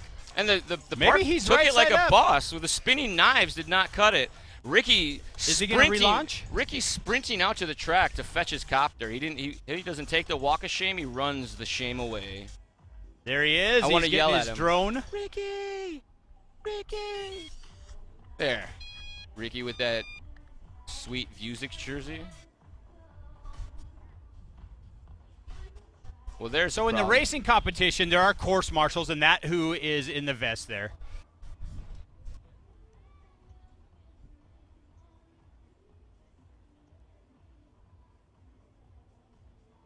And there's all the rest of our pilots and everything else. You are watching the 2016 National Drone Racing Championships presented by GoPro. We're here on Governor's Island, New York. It's getting a little choppy, ready to rain, and we'll be right back.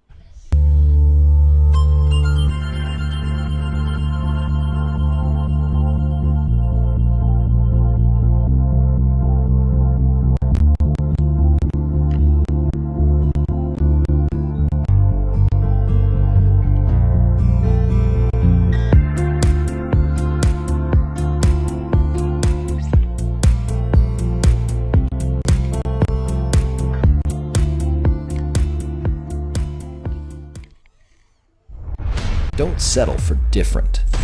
Be disruptive. Be a little bit Jekyll and a little bit Hyde. Lend attention to detail with an attitude. Be both beauty and the beast.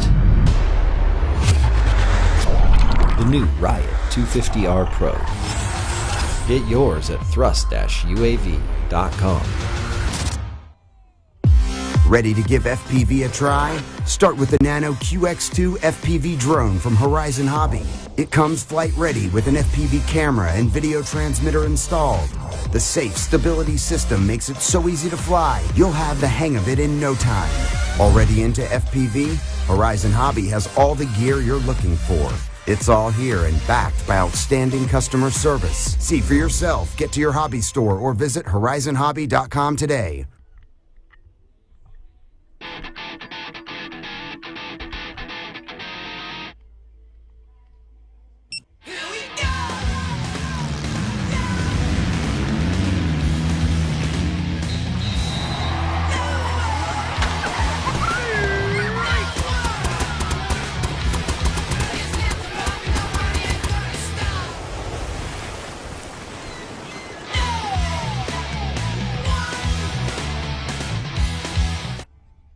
And welcome back to the 2016 National Drone Racing Championships presented by GoPro. As always, I'm Kendall Mark. We're about to see another behind the goggles package, this time on a familiar face. He was up here a few minutes ago with the Rotor Riot crew, Tommy Tabahia.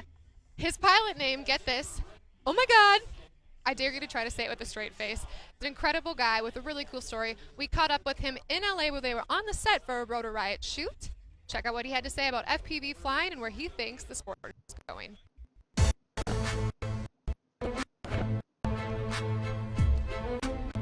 We joined Tom Tabahia, aka Oh My God, in LA on location with the Rotor Riot crew, where he told us what being behind the goggles means to him. It's a ball of things for me. I would say that the first thing that it is for me is it's just to step away from the real world. I mean, I always go back to like you're being Superman, but I feel like I just say that and everybody says that. But I'm just gonna say, if you've ever had that dream where you're like floating in the air, you're looking down and it's just like, I'm flying. And I'm not talking about like you're flapping wings or anything, but just like, I wanna go there, and you can soar there, you can go there as fast as you want. You could do flips and rolls and soar through and sweep through buildings and trees. You know, that's what it is for me, like number one. And then being able to do tricks, you know, and be like, hey, check out what I could do, that comes second, along with racing. Racing and competitiveness, that's pretty cool too. I like the thrill of it. I don't like, you know, the rivalries or anything like that. But just the thrill of being able to fly and say, hey, I beat you today. exactly. Or check out my cool new trick that I figured out. So the creativity and the freedom is what inspires you more than anything. Oh, absolutely. For me, it's very much like an art, especially when it comes to like making videos. And I think a lot of that just kind of goes back to the whole DJing and making music. I love the creative aspect to it. And that's pretty much why I like the whole freestyle side of it as well. It's because it's very subjective, yeah, but there's a certain respect to that I enjoy very much. Tell me a little bit about your Rotor Riot crew, because a lot of people look up to you all and want to fly just because they see videos that you guys have made. So tell me about that connection, I mean the chemistry between you all. So the whole thing started from first person view, right? Which just means it's as if you're sitting on the camera and that's how you fly it. And so because that's the experience, we can share that, we record that on videos and upload it. And so what we would do is we'd be like, oh hey, I just saw your video, I thought that was really cool, and we just started this online friendship. For the Rotor Riot crew, we were in Hawaii doing some marketing stuff, scouting out locations for the Drone Nationals and the Drone Worlds. And Chad Capper, who's the producer of Flight Tests, was like, you know what, like he just kind of noticed the dynamic that we had. And it's funny because at the same time, Steele and I was like, man, you know what would be cool is if there was just like a show about like drones and like all the shenanigans that we do. And so we just made a couple of phone calls and we made it happen. Where do you see the hobby kind of going in the next few years? It's because it's grown massively in the last year. It really has, and it's kind of a hard question to really, for me at least, to answer, because it seems like every month that world for me changes, and it's like the horizon just gets bigger, the vision just gets bigger. But I do seeing it definitely being a huge market. I mean, I think that there's really a very small population out there that didn't have that childhood dream of being able to fly, and for me this is the closest thing to it. That's Tommy Tabahia, everyone. Actually, one of his fellow Rotor Riot guys is behind me in the freestyle area right now, Sharpoo, doing a little test flight for his freestyle run tomorrow. As you can see by my hair blowing everywhere, the storms may be rolling in here on Governor's Island in New York City. We will keep you posted on everything going on. We'll have live racing, FPV freestyle going on behind us. We've actually got Charlie and Gary, my fellow co-host, holding lights right now. So we will keep you all posted. We will be right back with the 2016 National Drone Racing Championships presented by GoPro in just a minute. Now, customers are going to call asking for on-demand. All they have to do is install this kit. Basically, you take the white, you take the male, the female, you bring it along. Blender? It's just that simple. Don't forget that the on-demand kit requires the internet, sir. What's the internet? That's that thing that goes... It's time to move on from satellite. For on-demand without the hassle, get Time Warner Cable. Get more movies with Time Warner Cable. You're saying she's cured? I can't explain what can't be explained. Based on the incredible true story. You either roll with it or you get rolled on. Miracles are love. Miracles are everywhere. As a valued customer, you get instant access to over 3,000 of the hottest new movie releases starting at $3.99, like Miracles from Heaven. Just go to Movies on Demand, all new, and order Miracles from Heaven today on Time Warner Cable. Get more movies with Time Warner Cable. It's time to go beyond the wall. We have to make a stand. As a valued customer, you get instant access to over 3,000 of the hottest new movie releases starting at $3.99. This is us against the people on the other side of that wall. Your people are done. Like the Divergent series Allegiant. Just go to Movies on Demand, all new, and order the Divergent series Allegiant today on Time Warner Cable. Get more movies with Time Warner Cable. The greatest gladiator match in the history of the world. Oh, I don't think you've ever known a woman like me. Do you know the oldest lie in America is that power can be innocent? As a valued customer, you get instant access to over 3,000 of the hottest new movie releases starting at $3.99, like Batman vs. Superman Dawn of Justice. Just go to Movies on Demand, all new, and order Batman vs. Superman Dawn of Justice today on Time Warner Cable. So we pick up the GoPro Hero HD rig ripping around out there, getting themselves warmed up, doing a little bit of open air freestyle, not for competition, just getting his wings and showing you how awesome the feed is from that GoPro drone. cutting-edge technology on there. They have 2 video transmitters with stick antennas on them. I want to say it's a 1.9 system. I was chatting with the GoPro folks. It's completely adjustable, so they can go from like 1.9 all the way up to 6.0 or something crazy. I don't know. Sounded very cool. But this is actually live time, and guys ripping around out there. The winds are howling right now. I think the rain decided it is time to come down. It's sprinkling kind of all sides of us. The camera guys are covering their stuff up with bags as we speak, and our broadcast center is being shifted southward. Oh wait, that's east. But the wind is howling. It's just ruining my hair.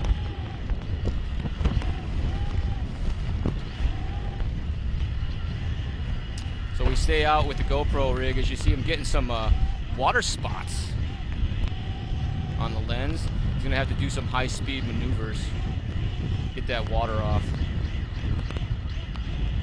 Yeah, the rain's starting to come down here. We almost made it through the full day, and now it's starting to rain on us. So as you can see there's some water drops on the camera lens. I think everyone's scrambling. It's very, very windy. The winds have picked up to about 30 miles per hour right now. So I think it's more than that. It feels like 200, but it's probably like 20. I probably weigh a $160 soaking wet, and I feel like I'm going to get blown over. We right times now. things by 10. You know how it goes. So I do have some information about the first round of qualifications. In our single round, or our first round of qualifications, our top pilot is Spook. He did 3 laps in a 1:33. Nice. Gab 707 also did 3 laps in a 1:33, less than a tenth, a 100th of a second slower than Spook. Archie FPV, A Nub, P Shaw, Provo, RR You Ready, Jet, Johnny Share, and Zoomis round out our top 10. Sitting just on the outside looking in, Flying Bear in the 11th spot. Boz is 12th, or no, sorry, Bozzy is 12th. Humboldt 7, 10, 13. Co-Nasty, M3, Umagod, High Flight, Stinger Swarm, Dr. Pyro, and Gars, the top 20. After that, we got Kabla, Ferrati, Race Day Quads, Willard FPV, Van Gogh, Jesse P., Boba Fett, Sorrel Miller, also known as Zero, Aerial Engineer, Real Eyes for your top 30, and kicking it off in the 31 spot is SFPV, then it's Dr. C, Bapu, You Better Believe. Flying High, Califrag, Dr. Six, and Nicholas Hayer in the 38th spot, Zoe FPV 39th, and James the Ripper 40th. So once we get to the 32nd pilot, that's the only pilots that will be racing on Sunday after we finish qualifications. And right now, sitting on the bubble is Dr. C. Bapu is 33rd. So they're hoping that we have time to get another round of qualifications in so that they have another shot at making the final event of, or the final round of eliminations here at the Drone National Championships. You know, the course took its toll on some of the pilots today. Some of the favorites, they're not even in.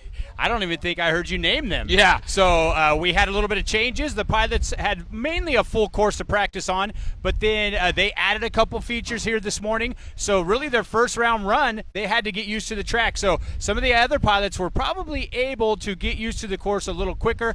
One of the top-seeded pilots, I heard him hit the gauntlet earlier. He rang the that bell. Finish line, rang the bell, and he actually did that in his practice run as well. So the rain has come in here at Governor's Island.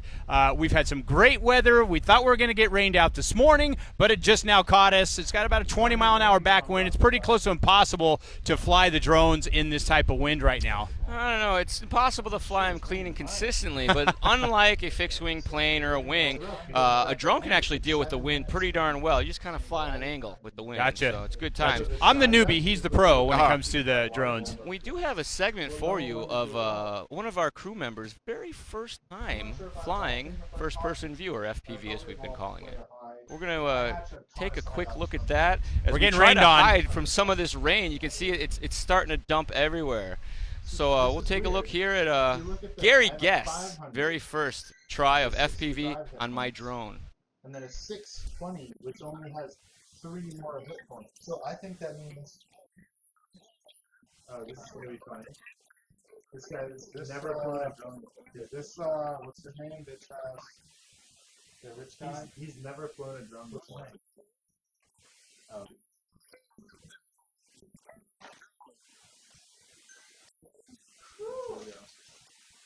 He's like one of the no, he's yeah.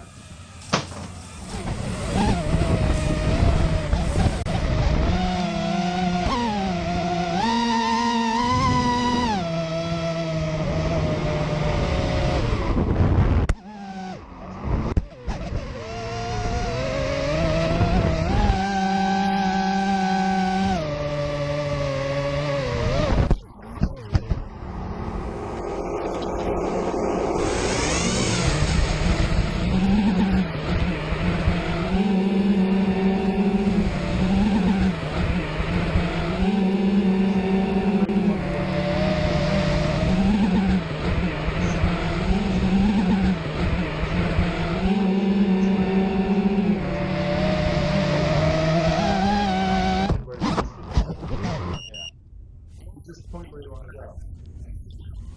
I don't know if we'll like 6.6 out of 10. I went 5 after that walk. Yeah.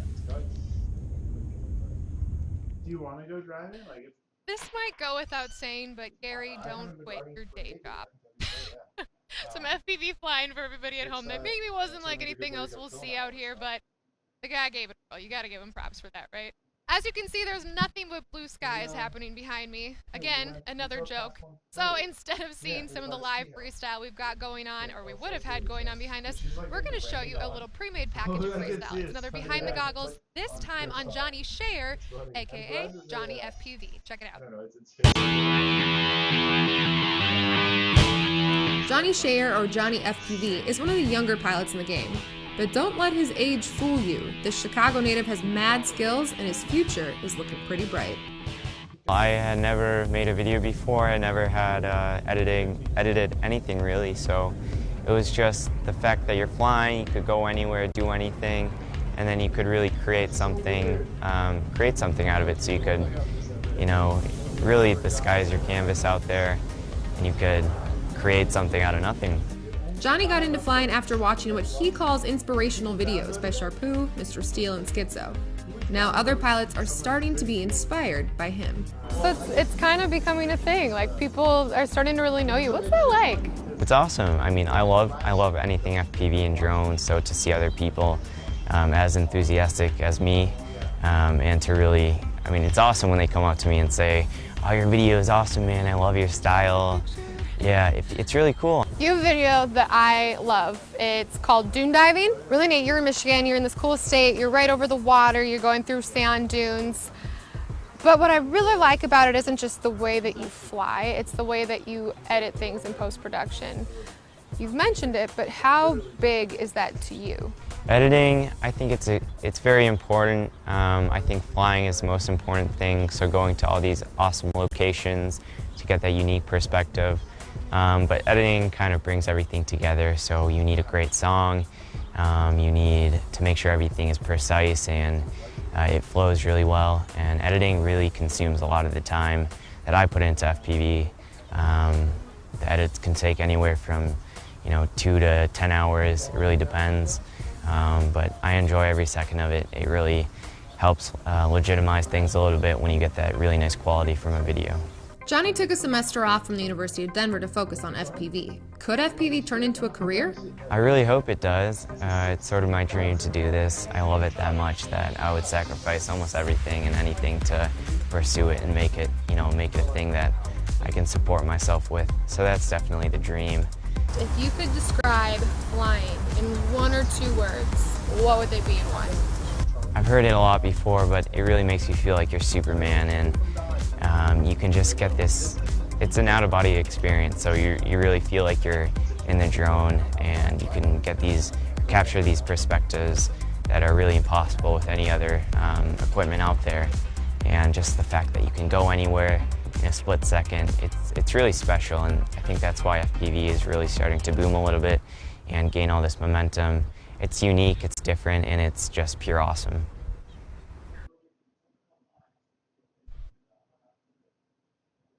As you can see, I am a huge fan of Johnny Share. I think I talked your ear off. That interview was a very condensed version of the interview we did live. He mentions in that package that he loves Sharpoo. He's inspired by Schizo, Mr. Steele, but as you can see from behind the scenes here, and you guys at home can't, but those who are here, he is going to be the next big thing. He'll be out there when everything's all cleared up tomorrow, as well as a few other guys I mentioned. For now, though, we're going to hit another commercial. We will be back for the 2016 National Drone Racing Championships presented by GoPro. I'm Kendall Mark. We'll see you soon.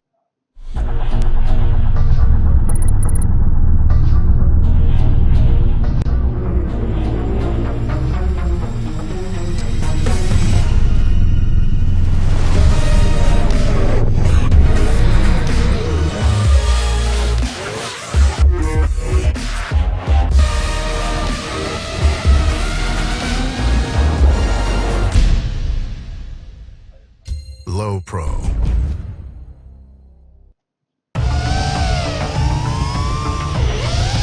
Freestyle and FPV drone racing is one of the fastest growing sports. 3, 2, 1. Wow!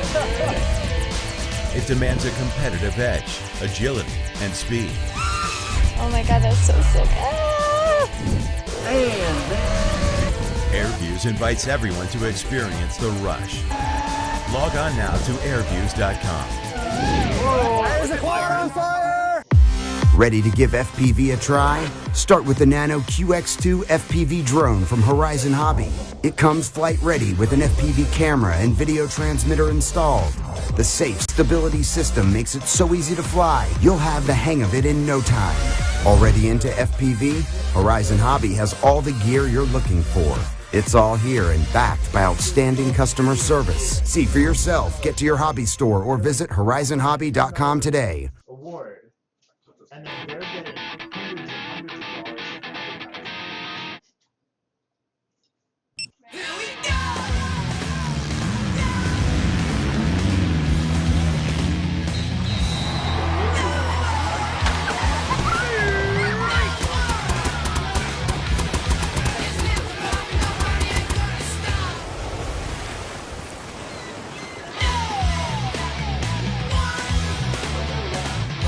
advertising. We're gonna go there. Welcome back to the 2016 National Drone Racing Championships presented to you by GoPro.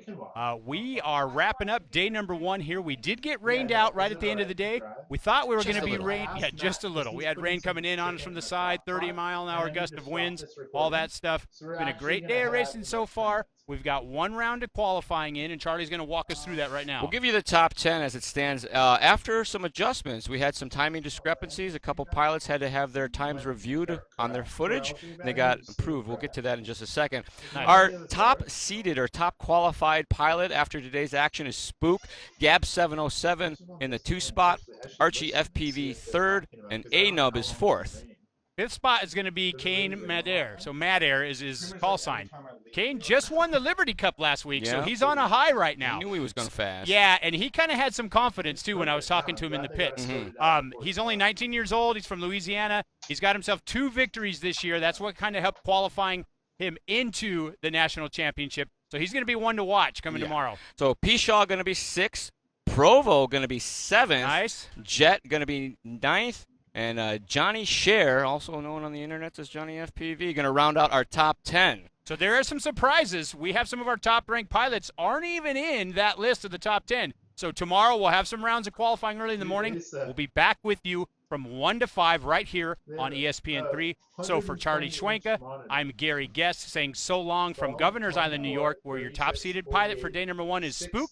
To watch this entire event on replay, as well as other events on our family of ESPN networks, log on to watchespn.com or download the ESPN app. This has been a presentation of ESPN.